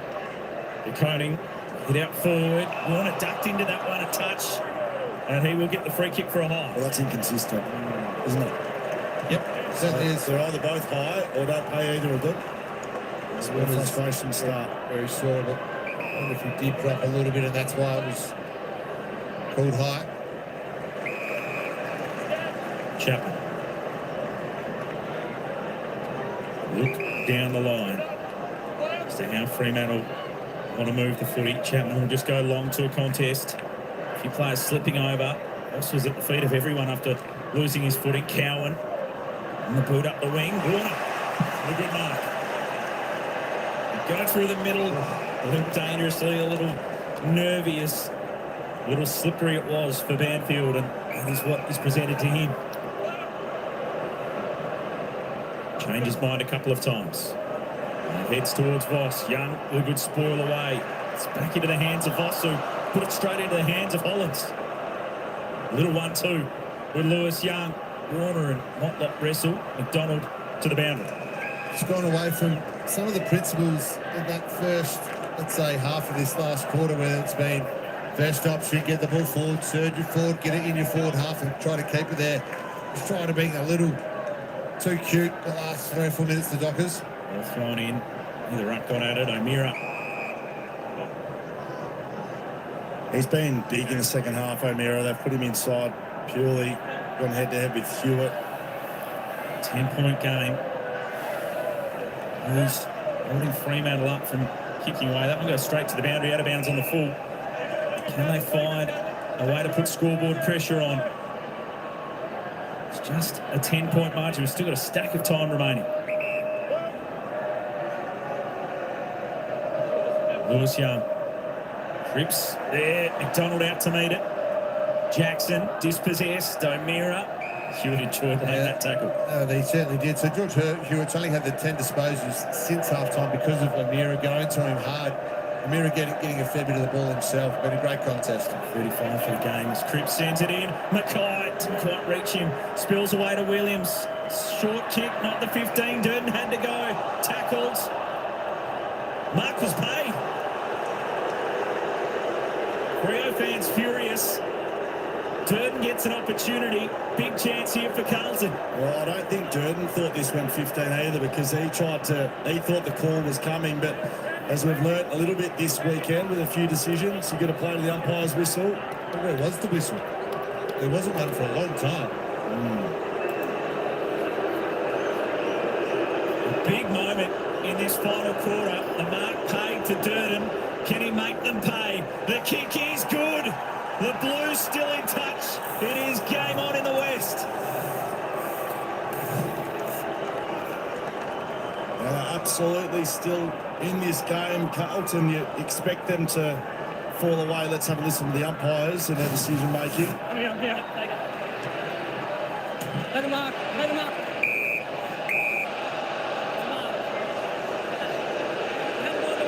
Well, the umpire who was there, the closest, didn't blow the whistle. Someone outside of the zone that said, pay the mark, which feels very interesting given the fact that the umpire who was closest to it said play, was about to say play on.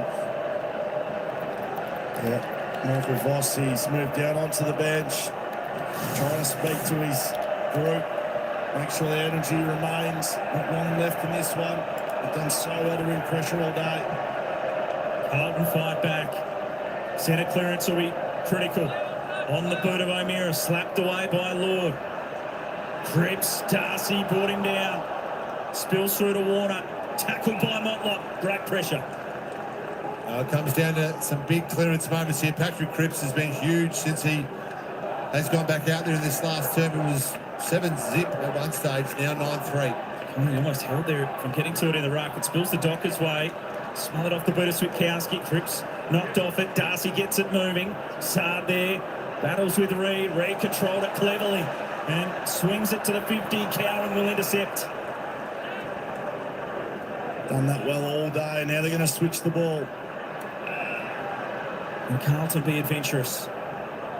They take it on. It's starting to open up a little bit. Players getting fatigued back into the game. Holland just keep running, doesn't he? Still a lot of time remains. 4 points in it. That had to be pinpoint the kick. It was just out on the full. Well, they covered it really well. Fremantle did. So they tried to switch at Carlton. They just had no options. Had to try and pinpoint it with the wind doing what it is. Driscoll to take it. Just had to step back over the boundary to take the free kick. Pumps it inside 50. Amos is there, Wiedering a big spoil. Switkowski knocked it on. Lewis Young a handball. Wiedering just one-handed it, Cooter style. Got it out of there. Evans to Lord. Good kick up the wing, but dropped by Williams. Taken by Ryan. Clark on the boot again. High ball back towards the 50. Wiedering well positioned. Tracy went back. And free kick goes Fremantle's way to Dudley. Tracy did wonderfully well to push back and make a contest. There was a big shove just before the ball hit the hands of Tracy and Wiedering. Michael Voss having a look around saying, what was that for? Now, I don't want to put the moz on the young fella, but since the bye, Freo have been top 4 in set shot accuracy. All right, set shot coming up in the last quarter. Isaiah Dudley on the kick. It's tight. It's close. Last week it was Nazaya. This week it's Isaiah.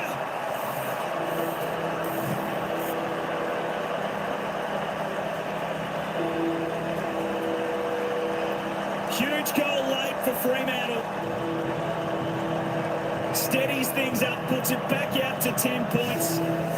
And in just his 14th game, he stands up under heavy pressure as we get a look at that push from Cowan. Yeah, that's the dangerous one. That's the dangerous one as well, isn't it? Pushing the player into the contest. Not a huge amount in it, but that's a free kick. The right arm or the right hand was certainly in Dudley's back. I don't think it should be understated how big of a kick that is from Dudley. Massive. And they've been able to do this, Freo, for multiple games this year. Set shots as well. Go back and kick set shots. As I said, top 4 side since the bye, Freo. Set shots, and he's happy with it too.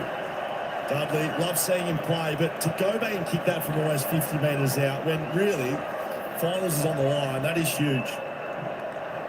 Picked up late in the pre-season. He almost went to the Blues. He's in Dockers colours this afternoon, and it's going to be held up in the middle.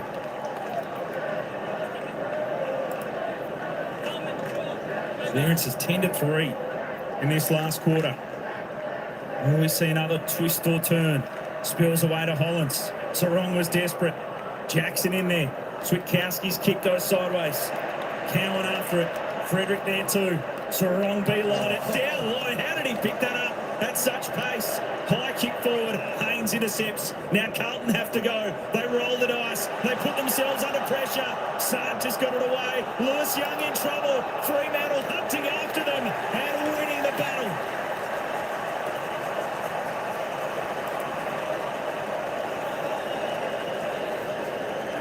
There's a Carlton player down. Sard looks very, very sore.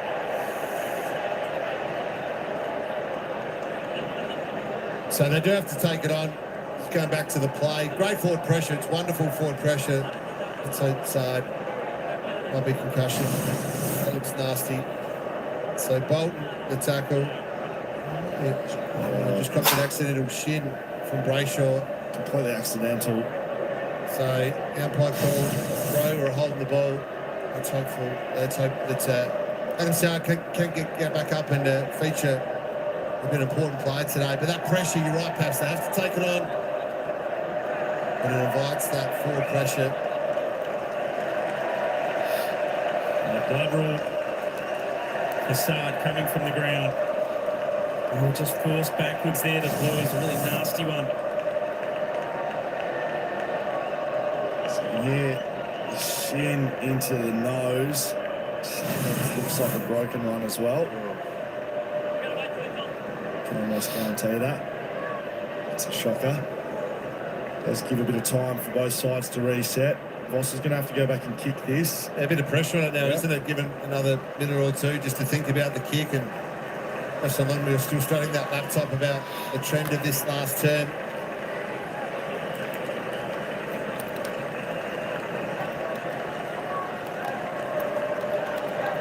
A long time to think about it. Assad comes from the grounds. He's just so committed to the cause. It's now Voss to take the set shot after the free kick. Got one already this evening. Taking his full 30 here. Remember it started when that whistle went, so that's what he's waiting for. It's a pretty smart play. Running the clock down, taking as many seconds off as he can. As he lines them up, Patrick Voss. It's tight. It's home. Fremantle pushing towards a vital 4 points as they push their way up the table. It's well done by Patrick Voss just to handle the moment. Talked about those set shots, going and how they've been. But have a look at this pickup. Honestly, that is just so hard to do at pace, bending over, and then it invited the pressure. So they needed to take the game on. Fair enough for the Blues, but one big pressure tackle from Bolton, then another from Voss, and he goes back and kicks the goal. But that's a wrong pickup. Is out of this world. Yeah, claw straight down on top of it. That's 10 straight from set shots for Freo. What's the difference in the game? 13-4. Marching out to 16 is Cripps. And they make one last charge. A kick from Hewitt in, and a chance at a quick one. Durden with the footy. Been so good at that all day. The set of clearances. That's their 16th. Wasn't really wanting to look at the goals. He's just going to tee it up to the square to Koning. Punched away by the Docker defence. So we go to the top of the goal square. Yeah, or through for a goal. Or at least make the distance. You can't put it 2 metres out like that. It's too easy to sprawl over the line. Big last term for Freo. They had a huge last term last week against West Coast. Kicked 50 points in the fourth quarter. And most since 2016 that they've kicked in a term. Last week to finish off the derby, that kick. And Haynes going wide and out of bounds on the full. It's been a feature actually, think about coming from behind against St Kilda a number of weeks ago here at Optus Stadium, the Collingwood game, where they were challenged late and really North Melbourne, they had to do it. Yeah. It's a good show of resilience and maturity from this team. Clark up the line. Hit net. Tracy punched on by Williams. Brayshaw. Sarong on the boot with a high ball up to half forward. And Wiedering will get the free. They want to go quickly. They can get the switch going on here, but they want to go the more direct option through the middle of the grounds. Crunched was Carroll. Voss again wins a free kick for holding the ball. Happy to throw his weight around. Caleb Sarong's been big in this second half. Had a very quiet first half. Lord did the job. He's had 13 disposals in this second half. Jordan Clark has been magnificent as well, 15. One goes into the top of the square. Tracy Wiedering off hands. Wiedering. Akers and Cowan. Long kick back through the middle of the ground. Clark in the air. Not brought it to ground. Brayshaw had an arm free, threw it out. Free kick to the Blues, 2 minutes to go. Kyle go wide. Up towards Hollands. O'Meara pushed him out of the way. And he goes up the line. If it stays in play, that's what he'll be searching for. And it just trickles its way to the line. Cripps will reel it in. 10 more seconds off the time clock.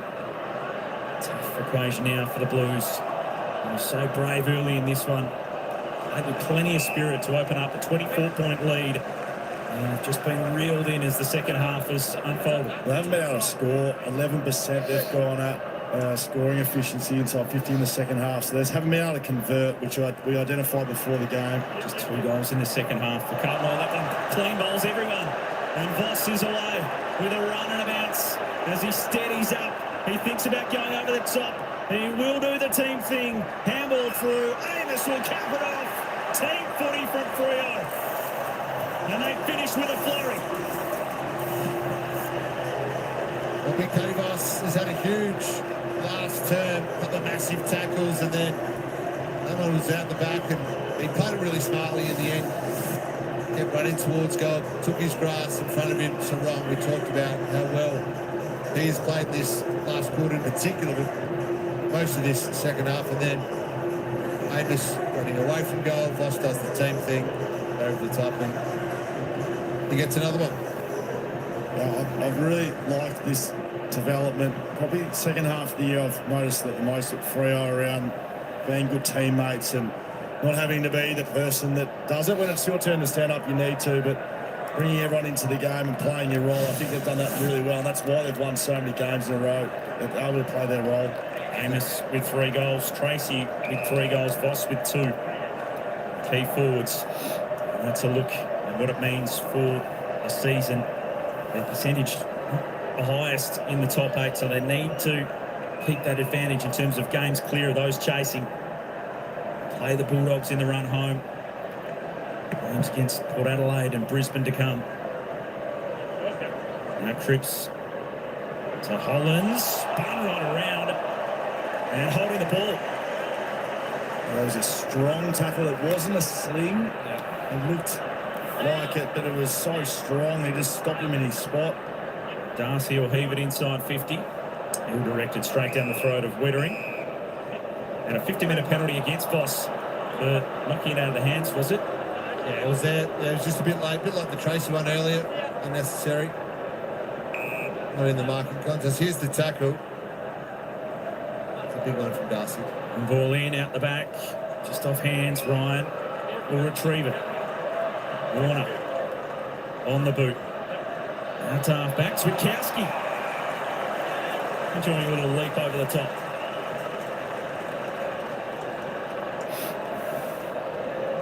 Nice little hand. Just 20 seconds to go. Conditions easing in the second half. And more free-flowing is Bolton with a twist and a turn and back over the top. As Voss from 50 launches it long and strong.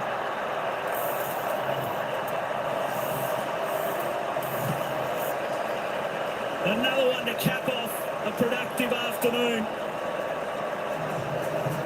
for the trio of key forwards at Freo.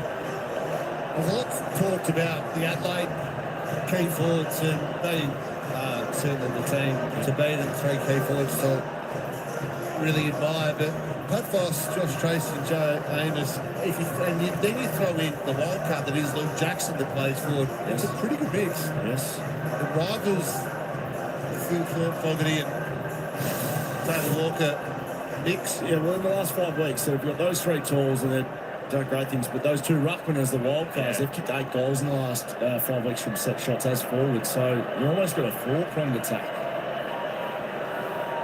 It's blown out late. Carlton were brave early. Fremantle survive. It was almost a Blues boil over.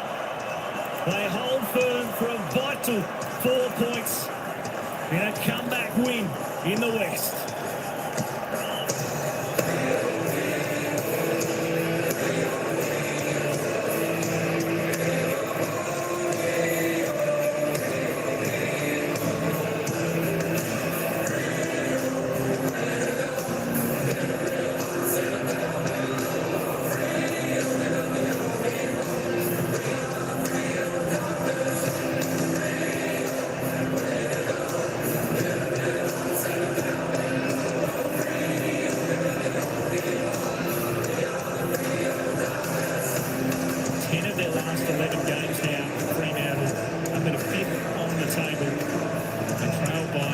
18 at quarter time, 24 at the half. It was an 8-point margin at three-quarter time before the Dockers got going in the last to win it by 27. They were amazing in the second half of Fremantle. They had to dig deep, particularly their midfield. So they scored 4 goals, 2 from stoppage in that last quarter, and it was that really got them going. They were amazing in around the ball. Let's get down to Kath Lochner. Got the star of the show, Luke Jackson. Luke, congratulations on the win. Few nervous moments during that game. Carlton really came to play today. Yeah, definitely. They're a great side, Carlton, when they're up and going. And yeah, we weren't up to the level in the first half, so it was good to come back and win a game like that. What wasn't working in that first half? Because it did look very un-Fremantle-like. Yeah, it did. Their pressure was great. We knew they were going to bring great pressure. We were a bit handball happy as well and passing on the pressure, so we wanted a bit more of a surge game. I thought we did that. What were conversations like amongst the midfield group at half-time? Because I bet you felt a lot of responsibility. Yeah, definitely. There was no panic at all, and Joel Corey was great at getting us back on task. And I thought it was a good sign of maturity as well in that second half, the way we played, so it was good. Do you feel like this group has turned a bit of a corner, because you have pulled off a few comeback victories now and you really don't seem daunted at three-quarter time if you're trailing? Yeah, definitely. I feel like the last couple of years we've probably dropped games like that, so I feel like we're growing together, which is nice, and to win games like that's always nice. What's the difference then, do you think? You said you'd probably drop this game this time last year. What's the difference? Well, we've learned a lot from those games. Like I remember the Essendon one last year. We dropped that one and we learned a lot from that. So, it's good to see the side's really growing, and hopefully we can keep the momentum going. It helps when people were kicking goals in the final quarter. That goal from Isaiah Dudley from outside 50, and then also the prancing pony was up and about. No, I was running on the ground when Duds kicked that. It was unreal, and Vossi's a real barometer for us, so it was great to see him get on a few. We know also how important this game is for the top 8 finish, and you've got a few tough games to finish against Brisbane and the Bulldogs, so how relieved are you to have got the 4 points today? It is a bit of relief, and Carlton, they're a great side. It doesn't matter where they are on the ladder, so every game's going to be hard from now, and we just want to keep momentum going in the finals, hopefully. And just the last one, great win, but heartbreaks for Hayden Young, another injury today. Did you feel for him? Yeah, I'm not too sure what Youngie did, but I saw him on the back bench, and it's not a good sign that side. We'll wrap our arms around Youngie. He's a great player for us, so hopefully he's back soon. Get around him and get around the boys. Congratulations on the win. Thanks, Gaff. Cheers.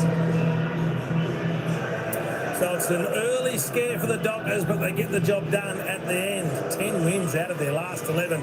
They will be playing finals. It's just a matter of whether they're going to be top 4 or top 8 come September. So great win to them. No joy for the Blues, unfortunately, but if you're a Blues supporter, you're probably used to that by now.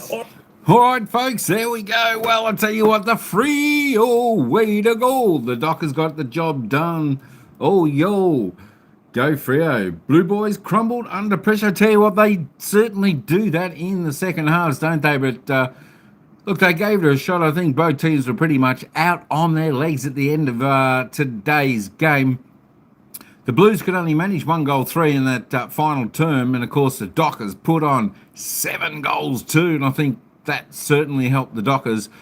When they took their opportunity, look, they took them. They kicked straight, and that's what you got to do. 15, 10, 19 scoring shots to 10, 7, 17 scoring shots. 2 scoring shots the difference.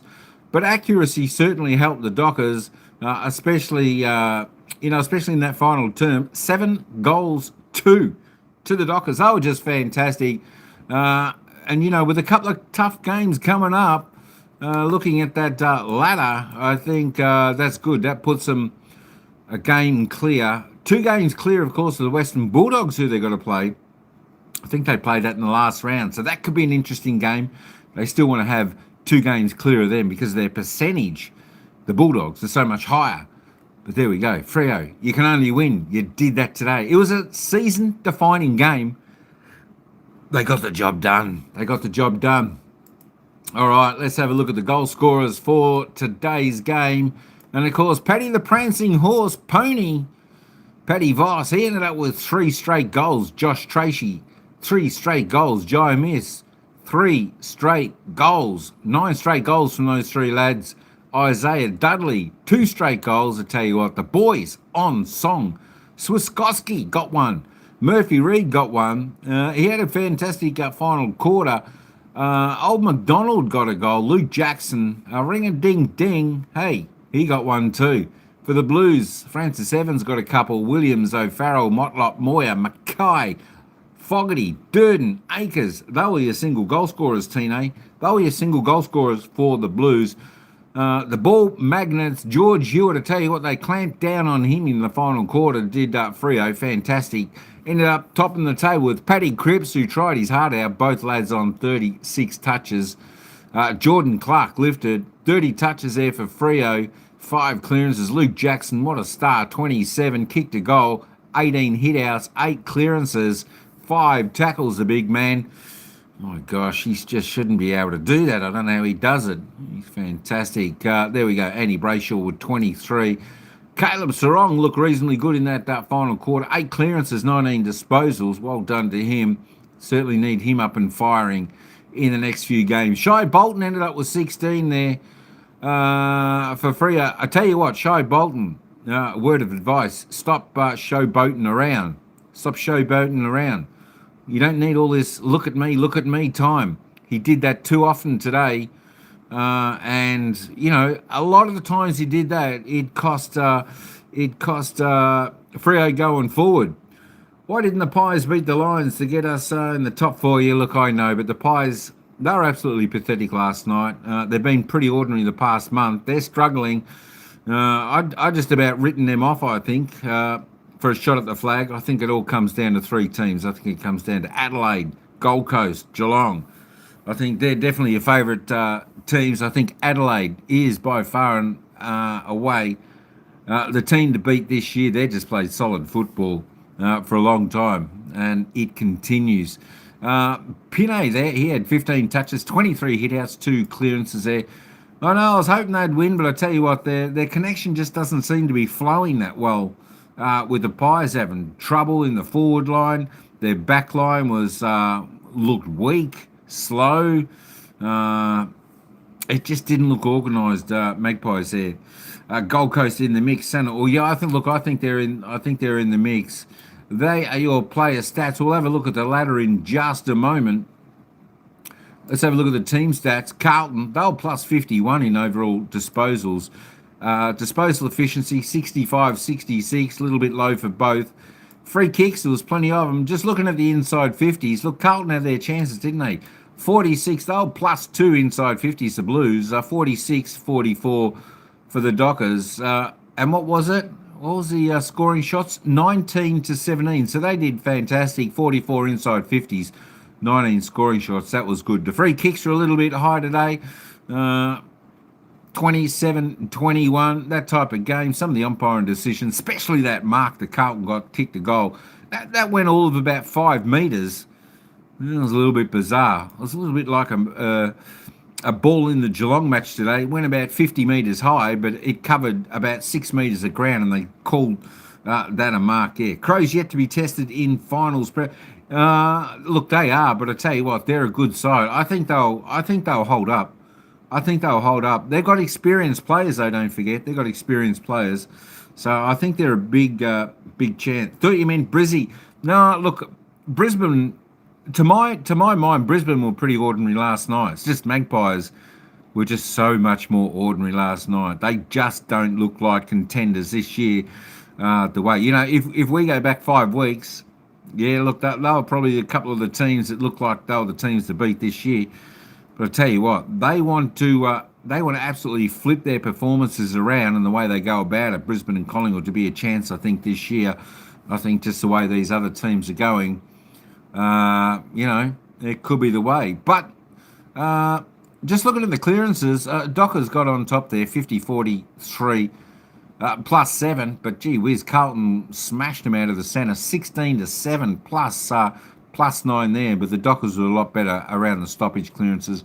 Contested possessions are pretty much the same. Uncontested, 60 plus to Carlton. They just chip and chop. Didn't really help. 6-10 marks inside 50. Importantly, Dockers got some in the final quarter, which was really good. And of course, the tackles, great to see. look, it was a good pressure game today, and it shows you 84-87. This is what you need. This is good pressure from Freo today. It was good pressure from Carlton. They just ran out of legs, I think, in the final term. Doc has just had a little bit more run, but that's the type of pressure you need to bring going forward when you're playing against the better sides, Eddie. Tackles in this is a number they really need to lift as well. This should be into double digits every week without an excuse. Even Carlton got there 11-5. Just looking at that live ladder, recruiting Neil Bullen could prove a master stroke for the Crows. Certainly could. Certainly could. So we're looking at the live ladder now. Fremantle, there we go. Fremantle have jumped up into 5th. Well, on paper it says 5th, but we know they're 6th because the Gold Coast Suns have got the game up their sleeve and they'll win that. So we can't forget about that game. The important thing is the Giants are, in trouble if they lose another game as well. Their percentage now under. Fremantle picked up some percent. They were behind the Giants in percentage at one stage. Now they go 1.7% higher than Giants. So that's mighty important as well. Hawthorn on the cusp. Gold Coast certainly will make the finals. You got the top 4 that should make the finals, but who knows? Who knows? I think it all depends on how Freo go, Hawthorn go, and the Giants go. Look, even I was going to say the Pies could even miss out, but that being said, they're a couple of games clear of 8th spot, and they've got the good percentage, so they should be safe. Brisbane Lions, I tell you what, they're at a little bit of risk also. I tell you what, 3rd down to 8th, a little bit of risk. I think Geelong and Gold Coast are certain teams. I think they could just about end up 2nd and 3rd on the ladder. I think Adelaide will probably finish on top of the ladder. I think Geelong will probably just about end up on 2nd. Gold Coast Suns will probably end up 3rd, and then it could take your pick who's going to be 4th down to 8. So Freo back line. Freo versus Brisbane 2 weeks time. Big. I tell you what, that's going to be an interesting game. That's going to be an interesting game coming up. Let me just have a little bit of a sneak peek. Where am I? Gosh, where am I? I want AFL. And I want the fixture. All right, so next week, Freo. Oh, that's right. I said Freo got a tough game next week. This will test them as well, but this is a game you would think, this is a game that Freo needs to win. They're playing Port Adelaide over at Adelaide Oval. Port Adelaide got an absolute towel up by Geelong. Port Adelaide jumped out of the gates pretty well in the opening term, but I tell you what, Freo a top 8 side, you would expect them to get the job done against Port Adelaide next week. West Coast are guaranteed wooden spoon, 100%. Should win next week, that's right. And of course, Carlton have got the Gold Coast Suns at Marvel Stadium, so we should see the Gold Coast Suns win. Of course, when we're looking at the ladder, we've got Collingwood next week. They're taking on Hawthorn. Going on form, I hate to say this, but I think Hawthorn will probably win that game. Geelong have got Essendon. That should be an easy win for them. Brisbane, you know what, they're probably lucky. They got Sydney Swans next week. Don't write off Sydney in that game, though, just yet. So things could chop and change. Fremantle, you would think would beat Port Adelaide, but you never know. The Giants, they got North Melbourne. You would think the Giants would win that game. But you never know. But, that being said, they should beat North Melbourne. Of course, Adelaide Crows have got West Coast Eagles, and the Western Bulldogs have got Melbourne. So it's going to be fascinating. It might chop and change. And, of course, the week after, huge game, Fremantle taking on Brisbane Lions in 2 weeks' time on a Friday night stage. That's going to be a big game. I tell you what, that's going to be a great test. And we'll certainly find out where Fremantle are sitting there. A home game against the Brisbane Lions. That's massive. And, of course, the one good thing for Freo at EG is the Gold Coast Suns. They'll be playing the GWS Giants.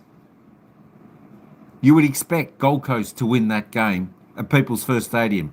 That is the toughest place to win, is People's First Stadium against the Gold Coast. 100%. Of course, Hawthorn will play Melbourne. Adelaide will play Collingwood.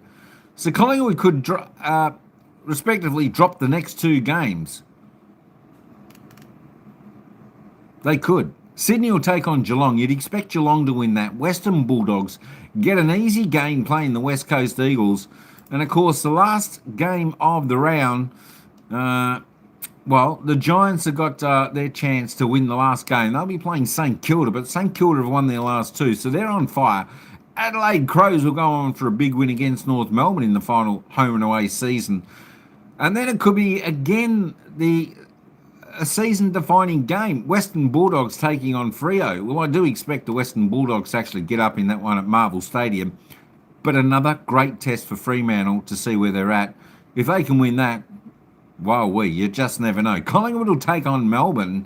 That's a game you'd expect them to win, so they should win at least one of the next 3 to stay in. Geelong will smash Richmond in the last game. A couple of good games. Brisbane will take on Hawthorn. So I tell you what, the Gold Coast Suns will certainly win against Essendon in that game. And Port Adelaide have got to play Gold Coast Suns.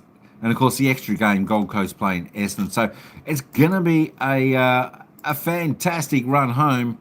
And I'm sure all of this ladder, it's going to chop and change. So no matter where you are, I think, as I said, I think the teams that are going to finish 1, 2, 3 will be Adelaide Crows, Geelong, Gold Coast Suns. I think they're going to be your top 3 come the end of the season. And it's going to be a real mishmash for who actually takes that top 4 spot down to 8th position.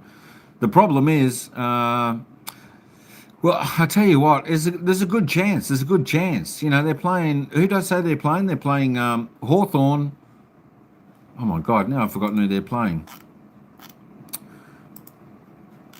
Hawthorn and Adelaide. So that's going to be a great test for the Pies. You know, I'm happy. I'm so happy that Collingwood are playing Hawthorn Adelaide because they need to either, one, cop an absolute spanking and know they're no chance this season, or actually pull their finger out of their behind and get a move on. And start to play a little bit of good football, brand of football, put the pressure on them and see if they can live. So that's why I say sometimes it's really good to play those top sides, see where you're actually at so you don't get above yourself when you're going into the first week of the finals. The only issue for anyone who finishes 4th, they're going to have to come up against Adelaide at Adelaide. I think a good spot for Freo. Well, look, anyway, if you finish in the top 4 anyway, it's going to be good. It's going to be good. You're going to get a home final in the second week, I think it is. If that's the way that still goes, the top winners out of the top 4 get a week off after the first one, and then they will get a home final. But that'll be good. Freo could either run 4th or 5th. That'll be good for them. But I tell you what, she's going to be super duper interesting run home. To the final with 3 Freo 4. Yeah, Freo would be good for 4th. You know, I think the thing is, I think if they finish 4th, they'll go over to Adelaide. They'll get an absolute spanking over there, but then they'll get to come home, and I'm sure they'll get to play their next game as a home final. That would be good. That would be good. You just never know. But yeah, look, I think they're going to be pretty hard to beat. And if that is the way, I think you could be either playing Brisbane, Hawthorn, Giants, or the Dogs at home if you end up finish that, because I think, as I said, I think the top 3 sides will end up being Adelaide, Geelong, and Gold Coast. I think that's going to be your top 3 on the ladder. We'll see, though. We'll see. As you said, I tell you what, it's been an interesting run home these past couple of weeks. Leading into the final 3 games of the home and away season. Of course, Gold Coast has still got 4 games to play. They've got to play that extra game. So I don't know how they actually fit that in, because I'm pretty sure nowadays you actually get that week off at the end of the home and away season. Of the end of the home and away season, the week off. So maybe that is the week we'll have 1 game to play, and that's possibly the Gold Coast Suns and Essendon, that extra game. That could either be on the Friday or Saturday or Thursday night, just to extend their gap between the first week of the finals to make it a little bit fairer. But that won't really matter. Gold Coast will, they could, Gold Coast have got the luxury in that final game. I would imagine that they can declare whether they want to win that game or not and choose a position on the ladder. If that is the final game of the home and away season, that Gold Coast and Essendon game, they might be able to rest a player or two. Who knows? But the other teams can't really afford to go resting players now, especially if you're, because they get the week off. They get the week off after the home and away season, and especially if you're top four. If you win that game, then you get another week off, so you're missing too much football. So I think a lot of the top four sides, I don't think they're really going to be resting players. They might rest them maybe one next week, and I think most teams will be looking for full squads, unchanged squads. They don't want to be chopping and change now. Geelong was like that, I think, today, and I think pretty much Freo was pretty much unchanged today from memory. So I think that's good. You want a stable, sturdy team going into the finals. Get everything down set. So there's no chop changes. Everyone knows what they're doing. Their role is, where they're positioning. Get everything down pat for the finals, the first week of the finals. But I tell you what, 3 weeks left of the home and away season. It's certainly a ring-a-ding-ding final series coming up, of course. The top 8 is the top 9 at the moment, because anyone in the top 9 can finish top 8. So it's really exciting. At least we haven't really got too many dead rubbers. Everything is still to play for a lot of these teams in the top 9.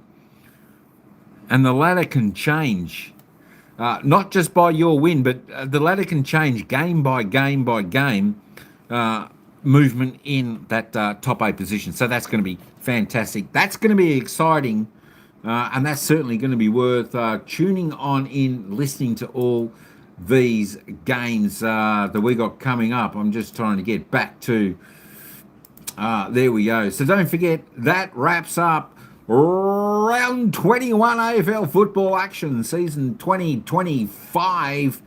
Hey, but don't forget, if I didn't tell you, it all kicks off again, of course, next Thursday night. One of the biggest games of the round. Don't miss it, folks. Next Thursday night, Thursday night football, you got Hawthorn taking on Collingwood at the MCG. That kicks off at 7:30 p.m. next Thursday night. Make sure you join us here. We'll certainly be covering that. It's going to be a ring-a-ding-ding game. We're going to be cheering on the Pies to actually turn the tables and get their form back. Of course, Friday night football, we've got Geelong and Essendon. Saturday, we've got a little bit of a game I might actually skip, and that's Richmond and St Kilda. That's a dead rubber. Not really interesting. The following game, Brisbane taking on Sydney. We should be covering that game for you on Saturday afternoon. Then we've got the Carlton taking on the Gold Coast Suns, or Port Adelaide taking on Fremantle. That's a game I'm not sure which one we're going to cover. What game do you reckon we should cover? I don't know. You know what? I'm actually thinking we can cover the Port Adelaide Fremantle game in that one. I think that holds a fair bit more interest to most of it. We know Gold Coast Suns are certainly going to be in the top 8, but we want to see how Freo goes, so we'll probably cover that game. Of course, Sunday, GWS Giants will be taking on North Melbourne. Melbourne will be taking on the Western Bulldogs, and of course, the West Coast Eagles will be taking on Adelaide Crows. So there should be 3 straightforward wins there on Sunday. But I'll tell you what, folks, match of the round comes up Thursday night football, Hawthorn taking Collingwood. That's when we're going to be here next, M King. That's when we're going to be here next, Addy G. Should be an absolute ripper. Hey, don't forget, we did take the poll today. 65% went for the Freo Dockers flag mantle. So the good folk in the chat, we got that one right. Well done, everyone. Well done. Whew. All right, here we go. That's enough jibber jabber. Hey, I tell you what, 3 weeks left of the home and away season. It's going to be interesting, going to be fascinating to see the chops and changes. I hope your team, folks, are vying for a spot in the top 8. Hope they keep climbing. Best of luck to your team, my team, Eddie's team, everyone's team. That's exciting. It's an exciting time of the year in football when finals are just around the corner, and we're looking forward to that. I tell you what, I think anyone. Hey, Lemon, how you doing? How you doing? No, they're not sad. No, they're not sad. Nah. Carlton supporters aren't sad. They're used to it. They're used to it. I tell you what, Carlton, Sydney aren't making finals. That is for sure and certain. Sydney got issues like Carlton. I don't know what Carlton need to do. Voss has never proved himself as a coach, although people hold him in high regard. He's never proven himself. That being said, I tell you what, I think they need to clean out half their players. And recruit a few more. I think certainly Curnow needs to be one. He needs to go. He is for sure and certain needs to go. They might be able to get something for him before it's too late. No, I'm not a Freo fan. I'm a Collingwood fan. I'm a Collingwood supporter. We've got a couple of Freo supporters in the chat. We had some Carlton fans in the chat. We get a mix of supporters coming in the chat and listening on the games and have a chat as we go along. But yeah, my team got crunched last night. They were very, very ordinary, the Magpies. So, it's reality. That's how footy is. Sometimes you win, sometimes you don't. No, I wasn't at the game. This game was played over in Perth today, over at Optus Stadium there in Perth. So unfortunately, I wasn't at the game. Would have been good though. Would have been good. Apparently, it was pretty cold over there at Optus Stadium in Perth. They had some storms and that over there. So yeah, but the crowd, I tell you what, the crowd that actually turned up, they were happy. They got cheering and they were loud. Happy Freo supporters. Hey, all right, folks, that's all I've got for this one. I've been jibber-jabbering a little bit too much. I'm going to go and stick the kettle on, grab a coffee, and just kick back and relax, and might even tune on in to the Formula One Grand Prix tonight, where Oscar Piastri, the Aussie boy, leading the championship. Hopefully he can win it again. The attendance was like 36K. That's not too bad. I don't think it holds monster crowds there. That looks like a reasonably good number. So that's all right. But look, with that crowd, the atmosphere seemed pretty good there from what we were hearing. That's what you want. Tell you what, and they've got to keep football strong in Western Australia. That is for sure.